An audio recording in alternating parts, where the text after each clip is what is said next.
Welcome to r/best of Redditor updates, the movie. This is 3 hours of the very best posts from r/best of over the past few months, of course, with their conclusions. Now, if you're watching this on the day it's posted, this is actually the first of 7 movies I am releasing this week. This is what I'm calling Redditor's Movie Week. Over the next 7 days, you will see 7 movies from 7 of your favorite subreddits containing some of the very best stories that Reddit has to offer. So without further ado, let's get into this one.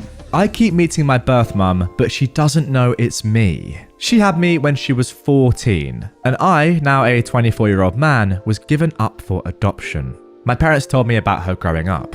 I still had the letter that she wrote to me, telling my parents they could give it to me if they wanted. It's crazy reading it sometimes, and knowing it was a literal child who wrote it, saying she's sorry she couldn't be my mummy, but she hopes I'm happy. She was open to having contact, but we moved for my dad's job when I was 11, and then it seemed impossible to find her. But luckily, I did. She's working at this small restaurant, and I keep going, but she doesn't know it's me. We talk sometimes, and she seems like a nice lady. Sometimes when she says something like, "Do you want a refill, honey?" or uses another term like that, I want to tell her. I don't know why it makes me nervous. We talk sometimes, and she seems really genuine. If it's not super busy, she's more open to talking about random stuff. I literally drive 2 hours to come and eat at this place just to see her. And it's like she now knows me already, because I'm there once or twice a week for the past 3 months, so she always says hi with a big smile. But man, if only she knew. Alright then, now getting into the update, which, let's be honest, we all want to see. Well, I did it, I told her. And yeah, it was pretty heavy. My heart was even beating fast. I kept trying to think of how to tell her. Many of the comments on my last post here mentioned writing her a letter, just how she wrote one for me. Originally, that was the plan, but for me, it felt like I needed to say it. Oh, really quickly, I want to say thanks to everyone for their love and support. Mostly to all the birth parents out there who shared their stories with me. That's what really helped push me to have the courage to confront her. It meant so much, so thanks. Everything happened the day before yesterday, by the way. I did wait for her to be done with her shifts, and that was when they were closing the restaurant already. And I waited in the parking lot. We said hi when she saw me first, but then I told her there was something serious that she needed to know. I first told her sorry for keeping it from her this long. She didn't react until I actually pulled out her letter. And she started bawling from there, like screaming and crying at the same time. I didn't even have to finish the whole "I'm your son" speech. She just saw it and knew. It was crazy. Next thing I know, she's hugging me instantly, but then she pulled back and asked if it's okay to hug me. Of course it is, and we're just there hugging and crying in the parking lot. It hit her hard though. Her legs gave out for a second, so I had to actually hold her up while she's still hugging me for a minute. What really got me was her saying to me, "Look how big you got." Also, hearing her cry made me cry too. She went back to open the restaurant up. She wouldn't take no for an answer. We had a coffee, ate a slice of their pie inside, and we talked. So much stuff we talked about. She told me the second time I came to the restaurant, she got a feeling. But for her, it was hard to believe it was me. So that feeling she had was pushed way down. She told me that for years after I was adopted, she'd see kids that would be my age and she used to think they were me. Then she'd be crying in public. It screwed with her mind a lot and made her depressed. So she didn't want to do the same when she saw me, getting her hopes up like that. She says I look so much like my biological dad when he was younger though. We talked about him too. They stayed in contact with each other in case I ever reached out to one of them, so it would be easier to contact the other. I didn't have hope about finding my biological dad since he was never mentioned, so I'm glad they both planned for this future scenario. She told me about how they wanted to keep me, especially my biological dad. He didn't want me to be adopted, but he knew they had to because they were just kids. It took him a long time to get past it after I was born, she told me. That's why he didn't leave anything, because he didn't want to believe he might not see me again. We talked for hours, till almost 2 in the morning. They closed at 11. She just wanted to know everything about me, but her main thing was, am I happy? Were my parents good to me? Did I have a happy childhood? And I did. I told her thank you for helping to give me this life. We both cried again. She cried the most. Everything was very emotional for her. Sometimes she'd look really happy, but then get sad again. After my 18th birthday, she was hoping I would find her. That's why she stayed in the same city. But since I didn't, she always thought maybe I resented her, wasn't told I was adopted, or maybe had decided it was better not to have her around. It made me feel bad for not telling her sooner. She told me it's not my fault, and I did right going at my own pace. Honestly, she's so sweet. The way she kept looking at me with the biggest smile, it made me emotional sometimes. It makes you think, how can someone who's been a total stranger your whole life look at you with so much love? It's wild. We learn so much about each other. She asked me if we could have dinner soon to keep talking, and if at some point in the future, if I'm interested, to come over to her house so I can meet her husband. That all sounded really great. We exchanged numbers. After I left, she sent a text telling me thank you for giving her this gift that she didn't know if it would ever come. My girlfriend came over and she hugged me while I cried. I wasn't sad, by the way, these were happy tears. Everything went better than I expected. There was still emotionally heavy stuff, but I'm still glad that we got to open up to each other. And there we go, back-to-back positive stories for a change. And that one, wow, it was even tugging at my heartstrings. Like I feel a little tear in my eye. Very great story. And now I want to know, did you end up meeting your biological father? Am I the jerk for refusing to honor my boyfriend's family's tradition? My boyfriend, Eric, is 29, and I've been dating him for 3 years. I'm 27. For context, I've met his family and they are friendly. We don't meet them very often because they live in my boyfriend's home country. I don't want to reveal country names for privacy reasons, but my boyfriend and I are of different nationalities and we both work in my country. The conflict happened during our visit last weekend. We've been looking up houses to move in together and engagement rings. While having dinner, we mentioned this to his family, as it's a big step in our relationship. We're not actually engaged yet. His parents and brothers expressed their happiness for us. Then, out of nowhere, his youngest sister-in-law asked, "So, is she going to take the test?" I asked, "What test?" In summary, my boyfriend's family has this tradition where the future mother-in-law tests future daughters-in-law to see if they are good enough for her sons. Apparently, his mother and aunts went through the same test. The tests include how clean they can keep a home, how well they can cook, their manners, etc. Basically, life skills most people learn from childhood. I found it ridiculous because 1, if I'm good enough for my boyfriend, he should be the one deciding it. And 2, I don't fit in their targeted category. In his mum's words, you can't be a good stay-at-home wife and stay-at-home mum if you can't be a good homemaker, and she wants to make sure of that. To be clear, his mum and all 3 of his respective brothers' wives are stay-at-home mums, and although I respect their choice, I'm not quitting my career, and did not, under any circumstances, make my boyfriend think I could compromise on that. I hate house chores, and I'd rather buy homemaking gadgets and hire staff, no matter the cost, than have to do chores myself. I told my boyfriend's mum all of this, and it caused an argument that eventually ruined dinner and, in extension, our visits. My boyfriend doesn't care whether I'm a working wife or a stay-at-home wife, but he thinks I should have just done the test because it's just a test, and it's not like they would reject me if I failed it. He thinks it's a fun tradition that everyone was looking forward to, and I should have gone along with it anyways. My boyfriend thinks that I'm the jerk and suggested I make this post. If I really am the jerk here, I'm sure you guys will let me know. So, am I? Alright, then before we get into the update, first of all, I've picked out this relevant comment from OP, giving us a little bit more about the history of this tradition. It's just one of those things that one family member does and it's passed down for generations, like baking a huge cake on the anniversary of someone important in the family. Not everyone in that country does it, but it is a family tradition. I don't know if my example makes sense, but this is how I understood it. Okay, sure, but there's a reason why we don't maintain traditions that we did hundreds of years ago, right? Otherwise, as you can probably agree, guys, the world would be a pretty terrible place. I don't want to give any examples, but let's be honest. Traditions are probably there to be broken over the period of time, right? The world's changed. OP continues, I'm not sure if the results mean anything. All I know is that if it's a cooking test, for example, I'd have to cook a nice meal for the family and receive their approval based on how delicious it is. And trust me, they'll be convinced I'm trying to take revenge on them if they ate my food. So there's that. But now that you mentioned it, his mum cooks like a 5-star chef, and so do his sister-in-laws, the 2 whose food I've tasted. Maybe they passed the test? I don't know.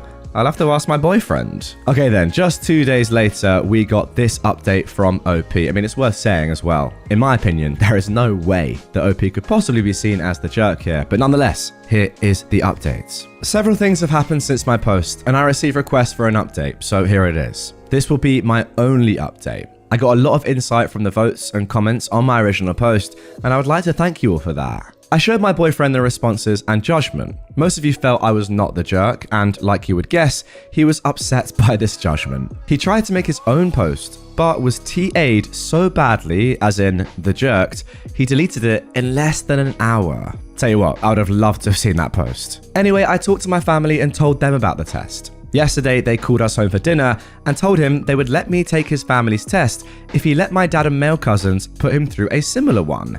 He blew up about how ridiculous it is because it's a family tradition for his family, but for mine, it's something we came up with at random. He ended up saying it's okay if I don't do the test, but my parents and I were being childish. He let slip mid-argument that his youngest sister-in-law didn't want to do the test either, but look at her, the perfect wife. He said a lot of things, but long story short, he is still supportive of whatever I want to do with my life after marriage. But his family will never think the same way. However, I was starting to see a pattern, so I asked to take a break. It was great while it lasted. And one final comment from OP left very recently. It still sucks being me for now, but between work and getting home fast so I can read some chapters or play at least one of my games before I nod off, I barely have time to think about my ex. The tiniest chance that I could give it another chance vanished when he started spamming my phone with misogynistic rubbish like I'll be single forever if I don't bow my head. Good riddance. Oh my goodness me. And there we go. What a start to the episode. No doubt one of the weirdest posts that I've had the displeasure of reading. Just strange from the outset. I want to know, right, the women that have been taken into this family, right, that are now, well, your future, but they would have been your future sisters-in-law. How do they feel about all of this? Are they like all right about it? Do they kind of make light of it? Is it okay for them because they are good cooks and they do want to be stay-at-home wives? Or, I mean, I really hope they wanted to before they went through this ordeal and that they've not been forced into it, because it kind of sounds like the path you were going along, you were going to be, well, not forced, but heavily pressured into staying at home, which is something that you obviously didn't want to do. I mean, it sounds to me like you have a great career and you're doing very well for yourself. I can't think of anything worse than someone saying, yeah, how about stopping that and just doing a bit of cooking and cleaning and taking care of our future kids? Sounds good. I mean, we're not living in the 60s, guys. We're not. You know, as far as I can tell. And again, I just want to make this abundantly clear. Traditions that were upheld, let's say 150 years ago in America, yeah, if you know what I'm getting at, are not around today. And I wonder why, because they're ludicrous. Now, obviously, I'm not saying that this is anywhere near on that level or of, like, you know, a historical tyranny that has happened before that was tradition. But let's just be honest with each other. This is so backwards and so sexist that it doesn't belong anywhere near the modern day. So the fact that it's still going on and the fact that this family still want to continue it because it's tradition is not an excuse. It's just downright ridiculous and it has to be stopped now. My boyfriend found out I'm rich and started using it against me. My boyfriend and I met through a dating app 8 months ago, and we've had a good, steady relationship. I come from a well-off family, but my parents never spoiled me. They taught me not to indulge in excess and to keep my privilege in mind when interacting with people. I'm currently living in an apartment with only my salary. Now, I haven't told my boyfriend about my wealth. I wasn't actively hiding it, it just didn't come up. My birthday was a few weeks ago, and my parents threw a party at our home. Our home is a medium-sized villa. My boyfriend started scowling when I told him that was the home I grew up in. When I asked him about it, he told me it was nothing and started smiling again. His mood got worse though, as more and more of my parents' rich friends started coming in. When I asked him about it the next day, he just told me that he was feeling a little sick. After we got back, he asked me why I hid the fact I was rich. I told him that I wasn't hiding it, but he started bringing it up in every conversation after that. Like him telling me that I didn't know how to cook properly because I was spoilt. Sorry, is this the same person from the last one? He brought it up with his friends, telling them I was a spoilt princess who had everything handed to me. It started as jokes, but it got more hostile as the days went on. When I brought this up, he told me I didn't know normal people problems because I was rich. Did I do something wrong? And what should I do? And then a couple of days later, we got the following updates. After I made the Reddit post, I tried to have a conversation with him, but he kept stonewalling me. He made more snide comments and I decided to break up. When I told him that I was leaving him, it felt like he was expecting it. He called me a rich, and then word that rhymes with rich that also means female dog, and went on a rant about how I was leaving him because he was poor. Some commenters told me to expect this, but it still came as a shock. He and I have very good salaries, and I don't know why he said that. He was a good person most of the time I knew him. Some people asked me why I didn't warn him about my wealth. All my relationships before him were with people in my social class, so the expectation of wealth was implicit. Okay, I'm not gonna lie, this is the first sentence that I've read from OP that I don't particularly like. But we'll carry on. Having wealth was not a big deal in any of my previous relationships, so I assumed it was the same in this one too. It just comes across a little bit patronizing, condescending, even if it's not meant that way. That's all I'll say. I'll warn my partners before taking them home in my future relationships. Yeah, that's just silly. This is a tangent, but I wanted to talk about I'm not rich, my parents are, the thing that many comments suggested. A lot of my friends from wealthy families use that line as a defense, but it's misleading. If I wanted to, I could dip into my parents' finances. I choose not to, but it's still my wealth too. It might technically be my parents' money, but it still makes me wealthy. And having wealthy parents comes with a lot of privileges, even if I don't actively use their money. I never had to work a job when I was studying, I had access to the best schooling, I don't have student loans, and my parents' connections open a lot of doors. Having a safety net let me find what I was good at and let me take risks. So unless they are estranged from their families, children from wealthy families are also wealthy. You know what? I do agree with that entire paragraph, I'll be honest. I thank all the people who commented on my original post and gave me advice. I felt like I was doing something wrong, but you made me see that it was his insecurity and jealousy that was the issue. Okay, you know what? For a period there, for a couple of sentences, I was a little bit worried that OP was coming across as a little bit patronizing. As I said, I don't know, it felt like she knew she had all this wealth and was kind of just like, oh, it's not a problem. I don't know, maybe I've just misinterpreted that. Maybe I have. Looking at that final paragraph, it actually did make a lot of sense. I'm going to be honest, I do understand a lot of the stuff that she said there, and she's absolutely right. I know from my perspective, my parents having, some money meant that I did have more time to focus on stuff. For example, at uni, I could mess around and make silly YouTube videos rather than have a job. That's not, my parents' money isn't my money, but I've got to be honest, that is a fact. So I do completely understand what she's saying there. The thing is, for me, I'm always very careful to not ever gloat at all or even infer that, anyone has any money or anything, because it's so irrelevant to how you are as a person. But I will say that what she's saying isn't wrong. Now, the one thing that I didn't really get was saying, like, she kind of makes it seem like a bad thing, having money, and saying, oh, I should I have said about money. Like, in my experience, it doesn't really matter. Like, it's a weird thing for him, the boyfriend, to be so het up about, I will say, and that is a bit of a red flag, I guess, because it's just like, why is it a bad thing that someone's parents have money? I don't really understand that. Maybe you think, oh, they're so far removed from society. I don't know. If you feel that way in the comments, let me know. I don't really get it. Maybe that's my own, lack of social appreciation. Who knows? But from my perspective, definitely a good thing to break up with him. I was a little bit concerned that even though the whole point of the post is saying, why is this person using my wealth against me? You were still saying, I'm wealthy, just in a roundabout way. Although I now have slightly changed my mind. Yeah, the only sentence I didn't like was when OP said, all my relationships before him were with people in my social class, so the expectation of wealth was implicit. I don't really like that, because that's kind of inferring that people in different social classes don't have wealth. Maybe if you look at the data, it's accurate, but I don't really like that. I don't know. I know a lot of kids, right? Or I knew a lot of kids in school that had extremely wealthy parents that were horrible. And then I don't know the word, patronizing, just so unaware. Well, aware, but then they made you aware of how wealthy their parents were, etc., etc. And none of that wealth was actually theirs. Yes, of course, it is theirs in a roundabout way, but they didn't make any of the money. It's their parents' money, So that's all I'm trying to get at. I do think, though, that I probably did misinterpret OP a little bit, and she does seem pretty reasonable, and a lot of the points were very valid. Yeah. Overall, let's take it back a bit. Good thing that you got rid of your boyfriend. That's clear. That is really clear. Anyway, guys, that is going to do it for this one. Hope you enjoyed it. I don't know. You let me know in the comments down below if you are on YouTube. Or actually, if you're on a podcast platform, you can now also comment. I think on Spotify, you can comment now. Thoughts, yeah? Do you kind of get what I'm saying? Or am I just going down some weird tangent, a little bit like OP? The simple answer to all of this is, the guy is an idiot and he sabotaged his relationship because someone has money. Make of that what you will. Maybe something happened in his past where like a kid that I was talking about, just someone that threw wealth in your face, just not a nice person. But I don't think someone's wealth and them as a character are necessarily linked. That's the only thing I was kind of worried about when I saw that might be happening, but I don't think it did. My wife told me to shut my mouth in front of a bunch of people at a kid's birthday party. Now, this was originally posted on August the 21st, 2022. My wife and I are at odds lately over her sister-in-law, who is also her best friend, who is married to her brother. Long story short, she bends over backwards to accommodate their every ask,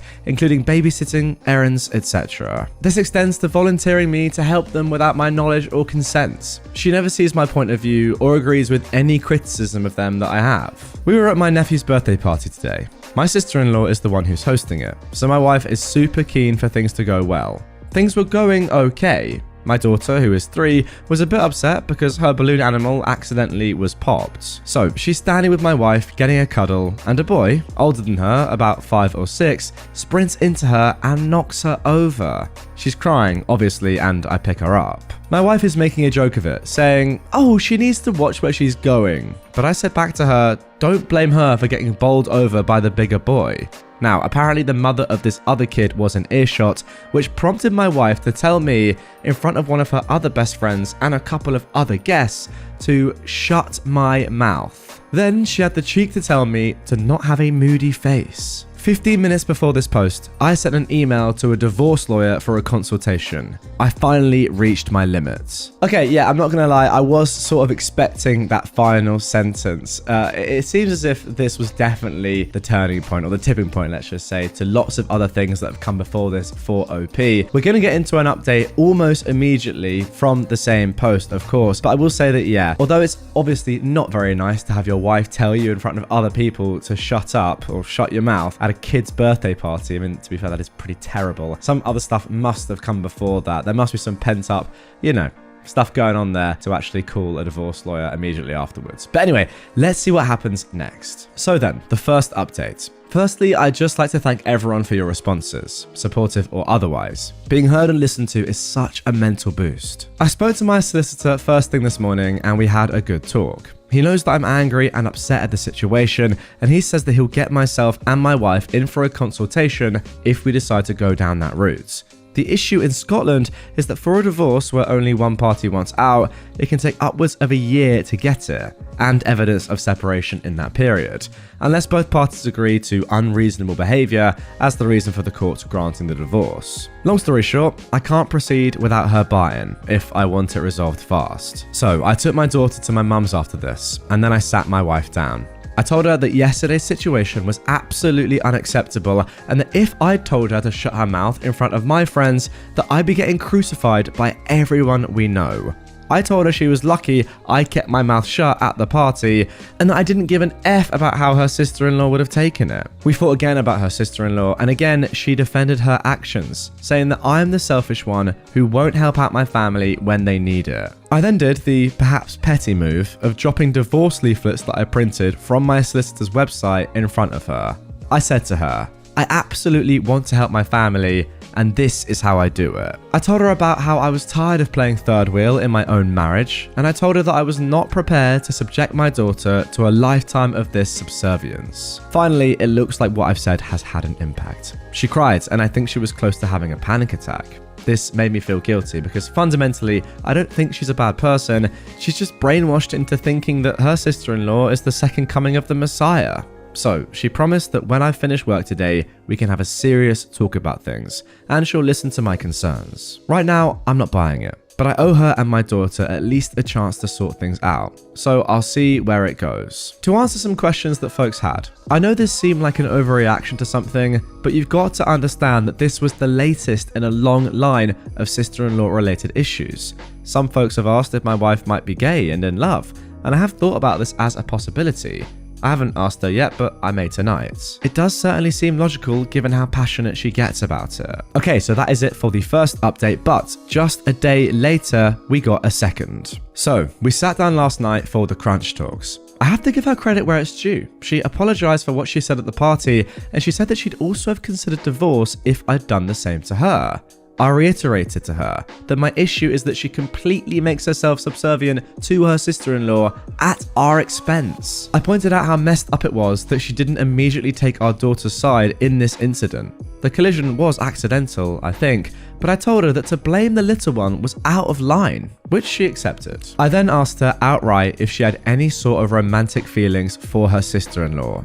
She squirmed and looked a little uncomfortable. She said that a long time ago at the end of high school, there had been a drunken kiss on a night out, but nothing beyond that. She sort of played the angle that she didn't want anyone, especially her brother, to know about it. And that's why she bends over backwards to make sure her sister-in-law is happy.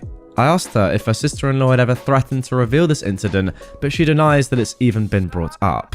She just thinks that if the wider family knew, it would bring up a lot of weirdness.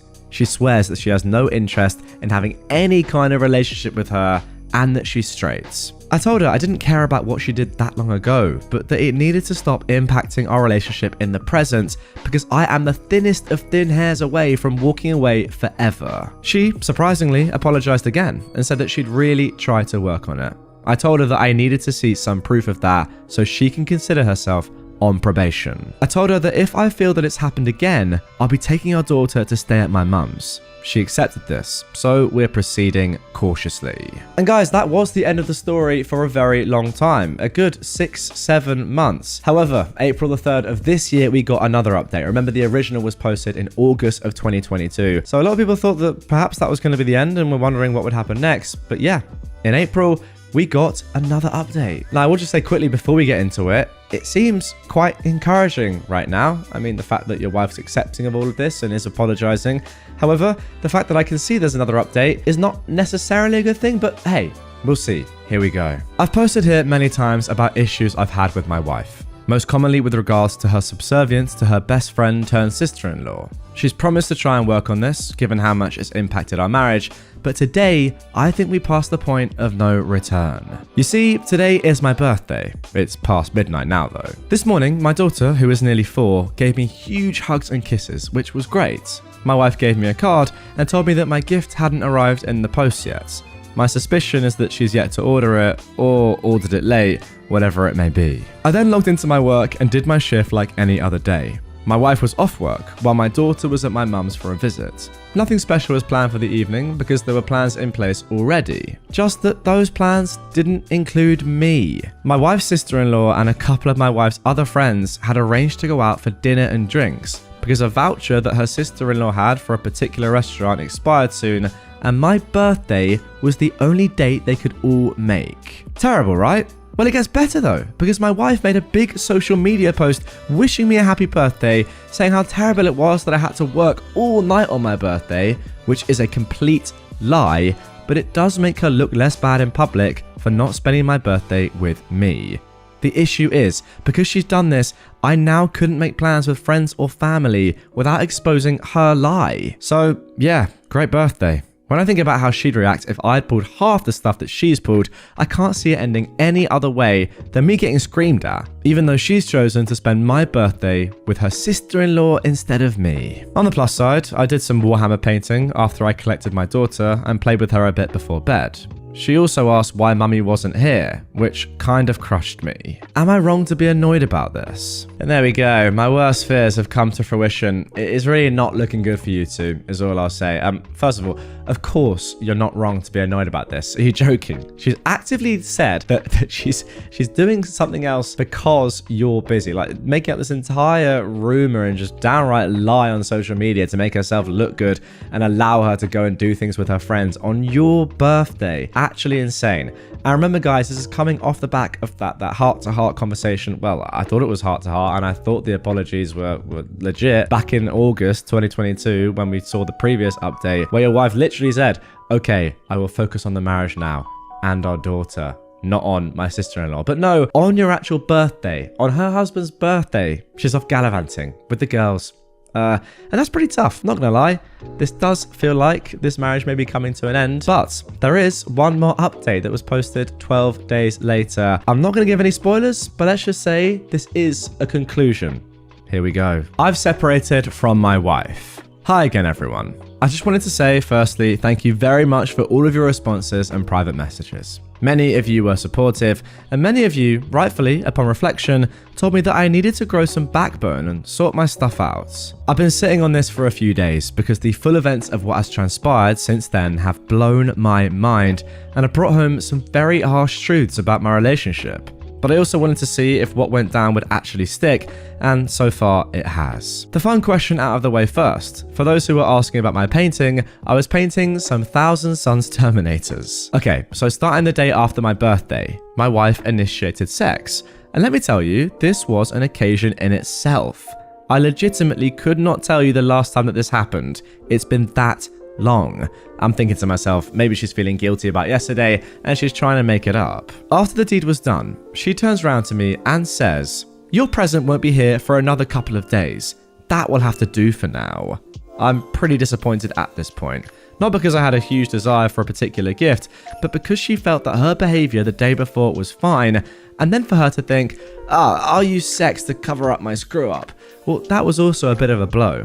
Whatever, I've sucked up worse before and powered through. What broke me was her opinion on her sister-in-law's birthday. Long story short, for those who don't know, she is possibly my least favorite person on the planet due to her parasitic behavior and main character syndrome.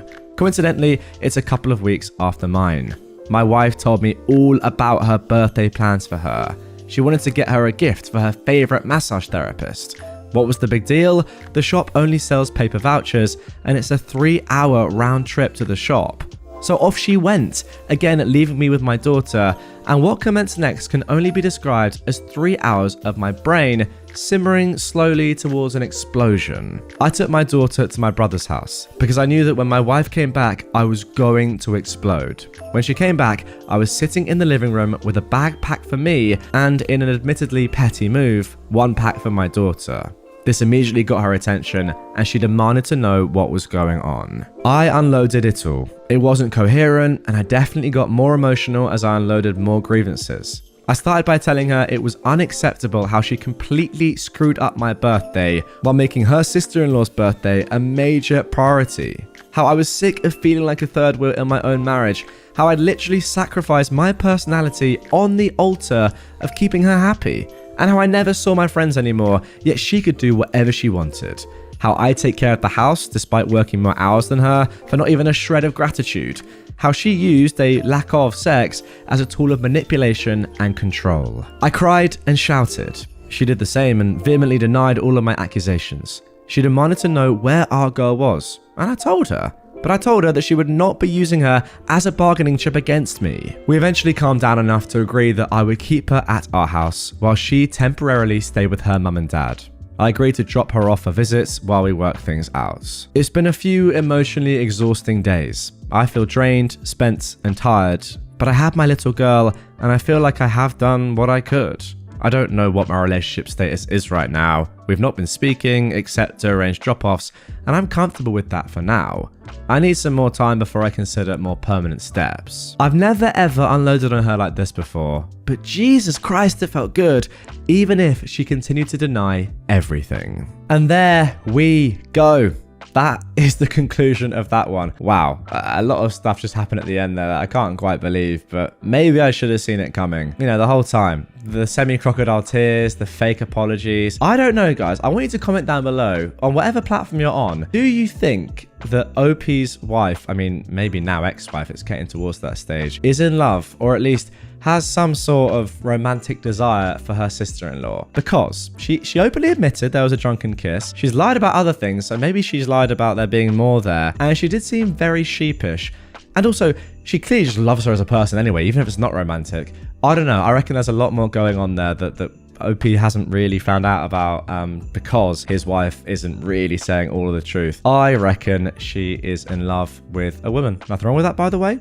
But I think that might just be the cornerstone, the big key to this entire story. I will say this whole story was really interesting on the behalf of OP, because I do kind of agree with some of the comments going along that surely at some point, like, you grow a backbone, right? You need to stand up for yourself. Why are you protecting your wife on social media when she's the one that's kind of just being an absolute rat to you? You know, if your wife says, it's a shame that my husband is working on his birthday and that's the reason why I'm doing these things with my friends, why don't you just say on social media, this is a lie? or just tell people, yeah, that's actually just not true. She's just going to see her sister-in-law. I get it. You want to keep things, acrimonious. You want to keep the peace. But you're probably a very nice guy as well, a selfless guy that just doesn't want to cause too much drama, whereas your wife is clearly the very opposite of that. But I will say that, yeah, maybe you could have stepped things up a little bit earlier.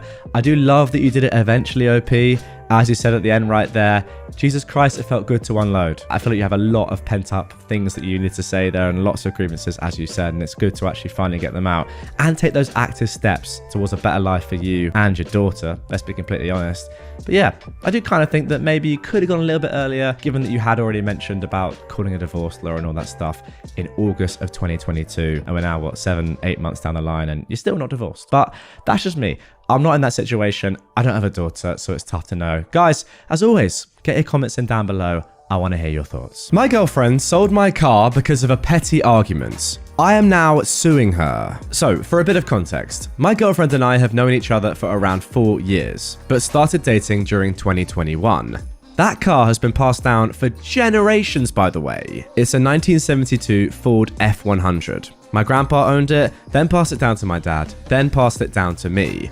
I don't drive it too often, as I do have my own car, but I use it for work. Recently, we've gotten into an argument over me not taking care of our 2 cats. The thing is, I spend almost all day working and the rest of it resting. So, what did she do? She got the pickup truck, went to a junkyard, and sold it.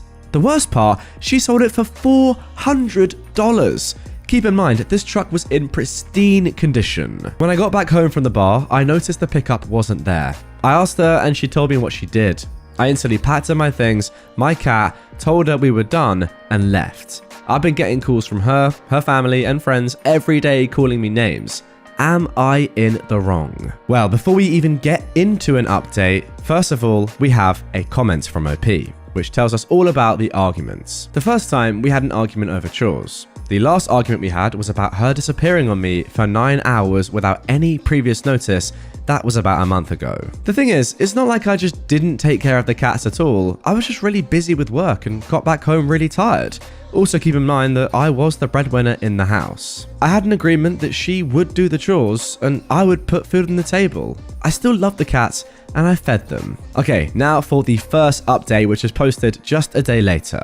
Thanks for all the advice and support. 2 things. I've talked to my lawyer cousin. He said I could have a solid case if this goes to court, but honestly, after all the trash I've been through, I want my pickup back and some more for what happened. I doubt the police are going to do anything after a couple of bad experiences I've had with them. My ex came knocking on my door. I ignored her. I don't want anything to do with that female dog anymore. My dad also got the news and was super sad, considering that truck was pretty much the family's breadwinner for about 30 years. Okay, moving straight on to update 2. Thanks for even more advice. I've now filed a police report for the stolen F100. I hope it can be done. I'm also doing my own bit of research, driving to a couple of nearby junkyards, but I doubt I'll find it on my own.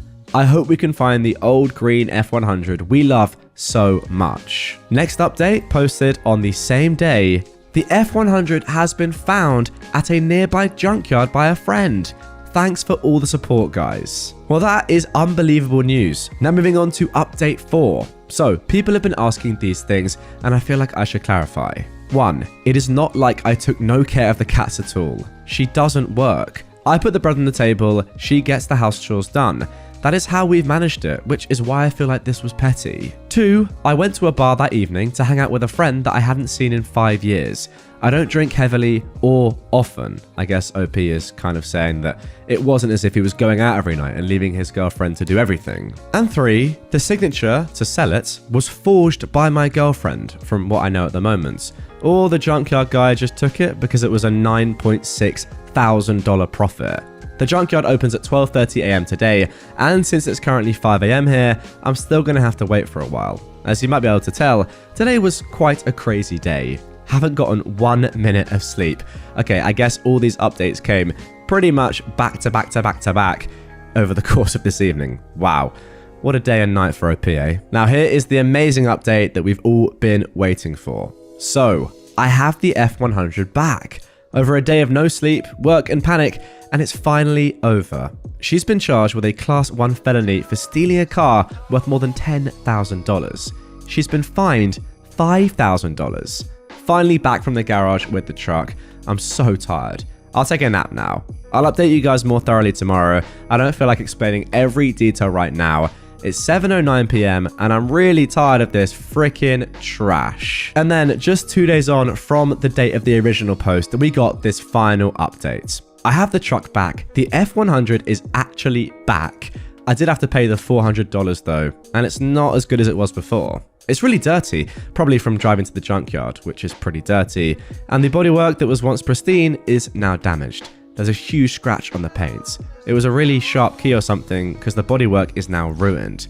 It started flash rusting, which is really not good. The paint is ruined and the truck itself isn't as great as before. I can tell that she broke the brake fluid line as well because the brakes are running badly.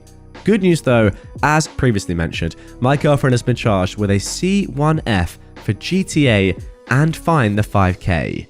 But don't worry though, I will still follow through with the lawsuits. So there we go guys, that is the end of this story. Now, as you can see on screen if you are watching on YouTube, amazingly, this entire episode was actually put into a Newsweek article that was deemed newsworthy. Man suing ex-girlfriend for selling his family heirloom, done with her. The quote. And you know what? I completely agree. What a story. And a couple of really intense days, I guess, for OP. Back-to-back updates showed that. But, you know, justice was done in the end. Now, look, of course, it is a shame that the car was damaged and isn't in its original state. But nonetheless, that is a lot better than the alternative, which is never seeing that car again. Not only losing out on the $10,000 worth of value, of course, but also the incredible history of that car and the place that it holds in your family's heritage, I guess. The fact that it was the breadwinner for 30 years, gone like that over just a petty argument, that is incredible. I mean, wow. Justice has been done though. I really hope, I don't know if this is too harsh to say, that 5K really affects your ex-girlfriend because she deserves it. Okay, now for our next Best of Redditor Updates post. My girlfriend dated me because of a dare. My girlfriend, who is 17, and I, an 18-year-old male, have been dating for 5 months. Before we started dating, I had a crush on her for roughly a year. It was quite well known, since one of my old friends spilled it directly to her and her friends. They giggled for some time, but she never made a move on me or spoke to me about it. We're just classmates and we aren't close. Now, for New Year's, she hosted a birthday party for her 17th birthday. I was overjoyed and happily came. It was a great party, though I was mostly off to the side since my old friends were mainly mingling with other people. Now, a few days afterwards, she came up to me and asked to meet me after school. We agreed at the park, to where she confessed that she had feelings for me and wanted to be a couple. I was over the moon and we began dating that day. Our relationship was pretty solid. We didn't get into many fights, but she wasn't all that affectionate, which I was fine with. We never got intimate and many did small things like cuddling. Skip to 5 months. She was in my home and in the kitchen making herself a snack. Her phone was buzzing and she asked me to bring it over. Her phone settings are such that you can see the first line of a message on her lock screen. The phone also automatically turns on whenever she receives a notification. I took a glimpse and it was one of her friends. Now, I didn't take a good look, but it read something like, "When is the breakup happening?" which immediately attracted my attention. I unlocked her phone since I knew her password prior. I then read a few more messages where they were talking about a prank they pulled on me. I confronted her about it and she went silent. After some prodding, she confessed. During her birthday, one of her friends dared her to ask me out. She got guilty when we continued dating for months upon months. It was supposed to be a one-time thing with a simple date at a restaurant. They planned to hook me up with someone and frame me for cheating in the next few weeks, so she had a valid reason to break up with me. It also gave the other girls a chance to spread rumors about me. We got into a huge fight, and I told her to leave and that we are done. It's only been a few hours, and I am absolutely devastated. I really like this girl, and she decided that it was a fun idea to pull on my heartstrings. I don't know what to do. Her things are still here, so I'm gonna put it all in a box and leave it outside. She's been texting me, apologizing, trying to explain herself. I blocked her friends' numbers since they were also harassing me. I haven't blocked her just yet since we have to get each other's stuff from the others' houses, but after that, I'll be going no contact. Luckily, the school year is almost over and I'm graduating, so I don't have to see her again. But still, I'm really upset. It hurts, man. Okay then, moving on to the first update posted just a day later. I honestly didn't expect to post an update so soon. But since I did agree to pick up my things today while also dropping hers off, I don't know why I expected nothing to happen. A lot of you pointed out that she may have fallen in love with me during our relationship. But it doesn't matter if she did or not. She broke my trust and I'm no longer attracted to her after yesterday. She allowed her friends to talk trash about me and plotted to destroy my reputation. She's weak-minded and I'm not going to further date someone who will pick their abusive friends over their romantic interest. Do I feel bad? A little, but I tried warning her and she did not listen. So now on to the actual updates. I went to my ex's house with a friend of mine since no way in heck am I going there alone. Right before school, I went. I didn't see my things outside, so I rung the doorbell. Her father came out and handed my things to me while I gave him her things. He asked if I'd cheated on her since she's crying in her room about it. So, yeah, more of you were right about them spreading rumors and trying to blast me. I explained that I didn't and even showed the screenshots that I had on my phone. I guess OP is referring to her crazy friends spreading rumors and yeah. Good thing you had those screenshots, OP, so you could back up your point and make sure that her father knew the truth. I actually ended up sending him a screenshot through his phone. He thanked me and said he'll take a look at it. I told him if he didn't believe me through that, well then look at her phone. My friends and I then left to go back home and get ready for school. I'm happy I got my guitar back since it's really the only thing I valued. After school, I got a call from my ex's dad. He apologized for the accusations and he said that he found the group chat of the girls and the hookup plans. He said he was going to punish his daughter and find these friends' parents. He got their names already and he's prodding my ex to know where they live. I told him he could use my screenshots as evidence to back me up. Props to the dad for being calm about this. And that's really all that happened. I know her dad and he's a scary man. He's 6 foot and built. He can be very intimidating and I know that my ex will give up the information. It's only a matter of time before the girls fall. I'll be keeping an eye out since I have a week left of school. If anything happens, I'll post another update. I'm not interested in finding their socials and seeing if they've already started spreading the whole cheating rumors. I'm sure they have done. However, everything was fine at school. But now it's the weekend, so I may receive some backlash when I return. But I honestly don't care. I got accepted into a college and I'm ditching this place. I just need to survive this week and graduation. My ex's dad will do all the heavy work. And then, 9 days later, we got this final update. Man, sorry it took so long. I got busy with graduation and was waiting for things to be finished up. Now that I think they are, this may be the final update to conclude this mess. My ex got grounded, of course. All technology has been stripped away and she was forced to delete all her socials in front of her dad, besides Facebook because of family connections. She isn't allowed out of the house and he's hoping to get her a job over the summer. All that money will be directly funded to her college savings and none will go to her spending. So, LMAO. Her dad also messaged me that she ended up ratting out her friends' addresses and he went to each house to talk to the parents. I don't know what happened to them, but some were furious at graduation. I know they had a huge fight with my ex and everyone dropped her as a friend. They dropped each other as well. The whole friend group basically crumbled except like 2 of them. I'm pretty sure my ex probably has 1 or 2 friends left, if any at all. She was well popular, but then dropped to the bottom of the food chain. It's hilarious. Now, none of the girls actually confronted me except for my ex. I met her after graduation where I was heading back to the car with my parents. She stopped me midway. She apologized profusely and admitted she never actually saw me as a lover, but as a best male friend. God, that makes it even worse. 5 months with no real, sexual attraction, actual relationship, wanting in all of that time? That is truly terrible. She realized how much we had in common when she took me on that day and wanted to get to know me more, but she's a lesbian. She wanted to keep the charade of us pretending to be lovebirds so that her friends wouldn't think she's a freak for liking girls. They're quite homophobic and would have dropped her. They did anyways, so... She also used the whole prank card as an excuse to not break up, since I could have told people and word would have been spread around and it could have ruined her reputation too. Which is why they did the whole getting me framed for cheating thing. I'm surprised that she suspended it for several months and it got that far. It's impressive actually. If I hadn't caught her in time, she probably would have just gone through with it due to pressure. So basically, she used me so that people think she's straight, and also not to ruin her reputation if it came out that it was a prank to date me. The only thing that I forgave her for was her being a lesbian. I am a straight cis male, but I can't imagine how scary it might be to be in a circle full of homophobes whom you've known since you were kids, if you were gay. She didn't want to be discarded as a social outcast. Now, I'm sure she would have found plenty of friends who would have accepted her for who she is. We don't live in the 1900s. But still, I do understand why. I honestly would have rather her come out as lesbian than use our relationship as a prank though. It would have been so much easier to handle. In the end, I told her to leave me alone and that I've blocked her. She understood and left. She was sobbing so much and actually having a panic attack in the parking lot. I had to drag her away from my parents at one point since I didn't want them finding out what's really been going on. I only told them that we broke up and that was a final conversation to clear things up. Now, I do feel bad for her, but I can't help her. I do hope though that she finds better friends, honestly.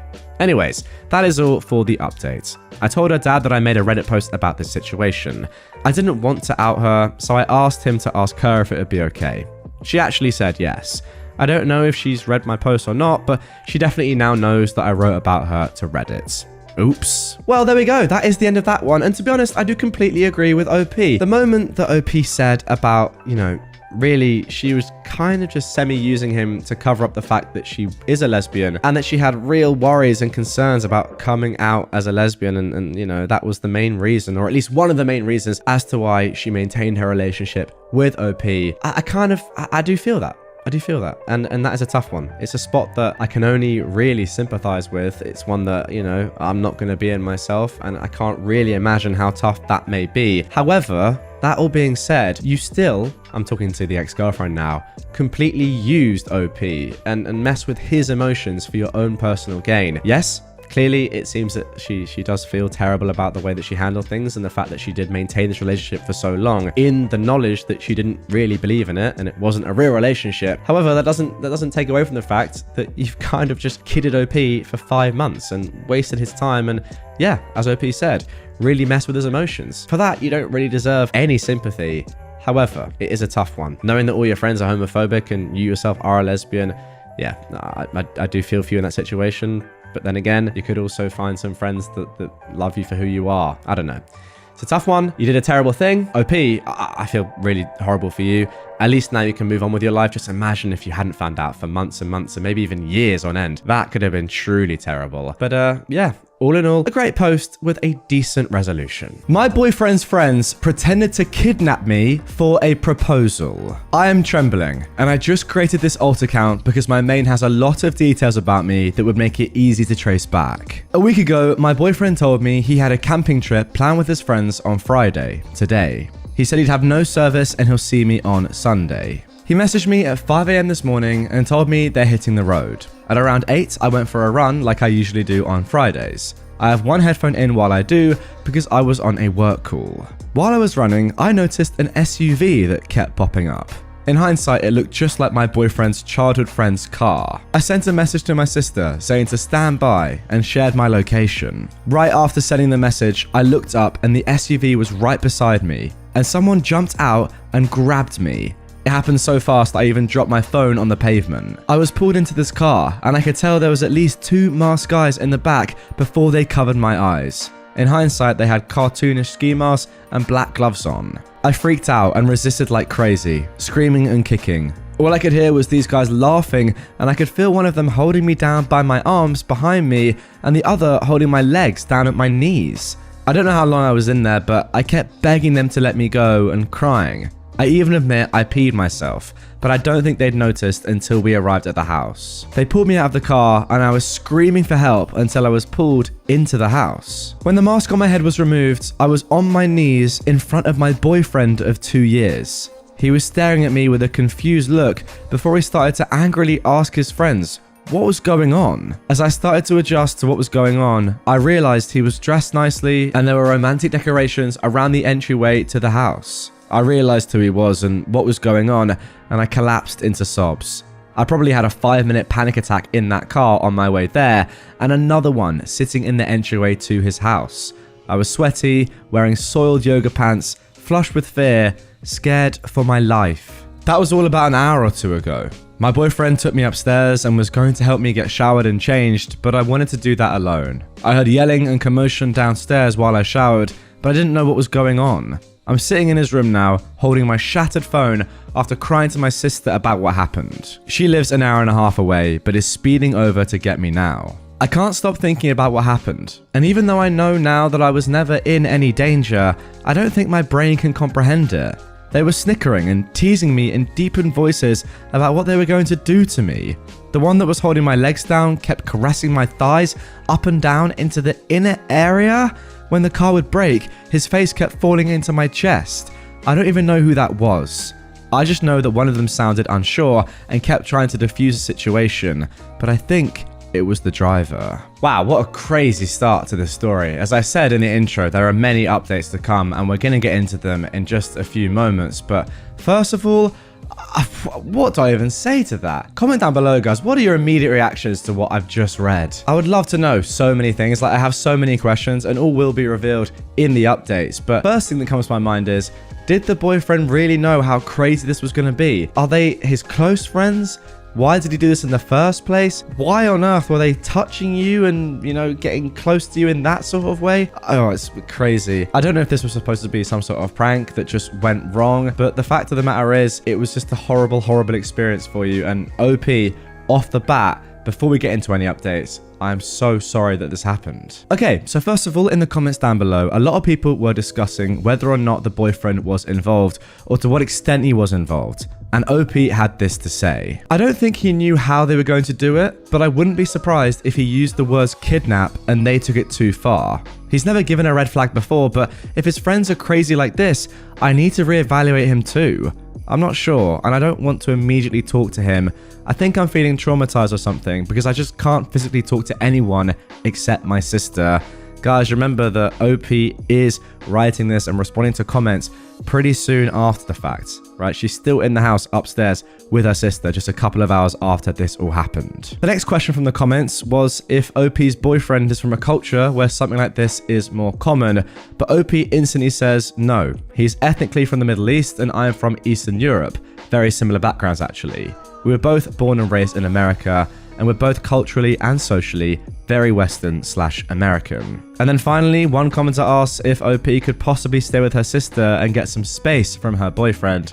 And OP says that they don't actually live with their boyfriend at all, so either way, I'll stay with my sister a city away, or she'll stay with me tonight. Okay then, so let's get into an update. This one was posted 5 hours later. I'm working with police now. This is going to be investigated as a false imprisonment if I press charges. My sense of time was so warped. From where I was picked up to his house was about 7 or 10 minutes in the car, but it felt like way longer than that. As for the friends, the driver was his childhood best friend, who I actually get along well with. He was in tears when he voluntarily arrived at the police station for a statement. The other two were friends from his athletics class that he started attending a few months ago. It seems like the two guys I didn't know wanted in on what otherwise was supposed to be something more innocent. The original plan was for them to pop out of this car in their funny kidnapping attire and hand me a letter that explained I was being summoned by my boyfriend and that resistance is futile. It seems though like the plan changed as the two new friends wanted to shake me up a bit more and make it feel more real. Okay, so there we go. I guess a little insight into how involved OP's boyfriend was in all of this. Now, you could argue that it's not really the boyfriend's fault because he didn't actually say to his friends to do this. It was them doing this themselves and it was, just out of his hands. However, I would say to that he was the one who chose to kind of put this all into place in the first place. He was the one that employed his two friends to do this, right? Said, do this. And ultimately, if you're going to be trusting two friends that you've only known for a few months in your proposal to your girlfriend, the woman that you want to be with for the rest of your life, that's a very important moment, then that's kind of a bad thing for you to do, right? I mean, you're trusting two guys that you've barely known to do something that's so important. Very, very risky, and that ultimately is your fault, even though they obviously didn't do what you asked them to do. As for the two guys, I mean, they're just complete wrong-uns, right? Like, what are they doing? Seriously, what are they doing? The driver, fair enough, probably was focused on the road and was like, guys, what are you doing? This is very, very uncomfortable. And you can see the remorse later on in this post. But for the two guys themselves, like, how are you even mates with them in the first place? That is what I just don't really understand. Okay, now for the next updates. I've had time to calm down and had long talks with my sister. We're going to meet up with my ex-boyfriend for dinner tonight. That's with a question mark, by the way, I guess unsure at this moment. He's been respectful of my request for space, but has been emotional whenever he thinks about what I went through this morning. His best friend contacted me repeatedly, apologizing for allowing it to get that far, but I asked for him to stop, and he did. The best friend's fiance reached out and has been supportive and apologetic too. I am astounded at the support I've received here, and I wish I could thank each of you individually. I've never had anyone other than my sister and boyfriend care for my mental well-being like this. Reddit is a very kind place sometimes. And then finally, we got this update just a week or so ago. In short, I'm healing. My now fiance had a private proposal with me last week. Oh, wow. You know what? I'll be honest, guys. I really didn't expect that, but I was kind of hopeful. We had many tough conversations, and his responses to everything reminded me how safe and loved I am by him. He didn't ask for or endorse that type of plan. I've learned that the two friends whom I didn't know were highly influenced by YouTube pranksters and social experiment channels. Also, one of them let us know he's on the spectrum and apologized for his part. Okay, fine, but just because you're on the spectrum doesn't mean you can go around actually properly kidnapping people. Come on. I think that's all I can share for now. I'm only consulting right now, and I may not actually press charges. Once again, thank you so much for all the kindness and support. Opening my inbox today warmed my heart incredibly. Now, there is one final edit from OP saying this. There are a lot of people who disagree with me staying with my fiance. I'm sorry I couldn't explain in detail how confident I am in him throughout this. Please read carefully before passing judgments, and I'm sorry I couldn't please everyone with my decisions. But after further response, I think pressing charges is the best course of action.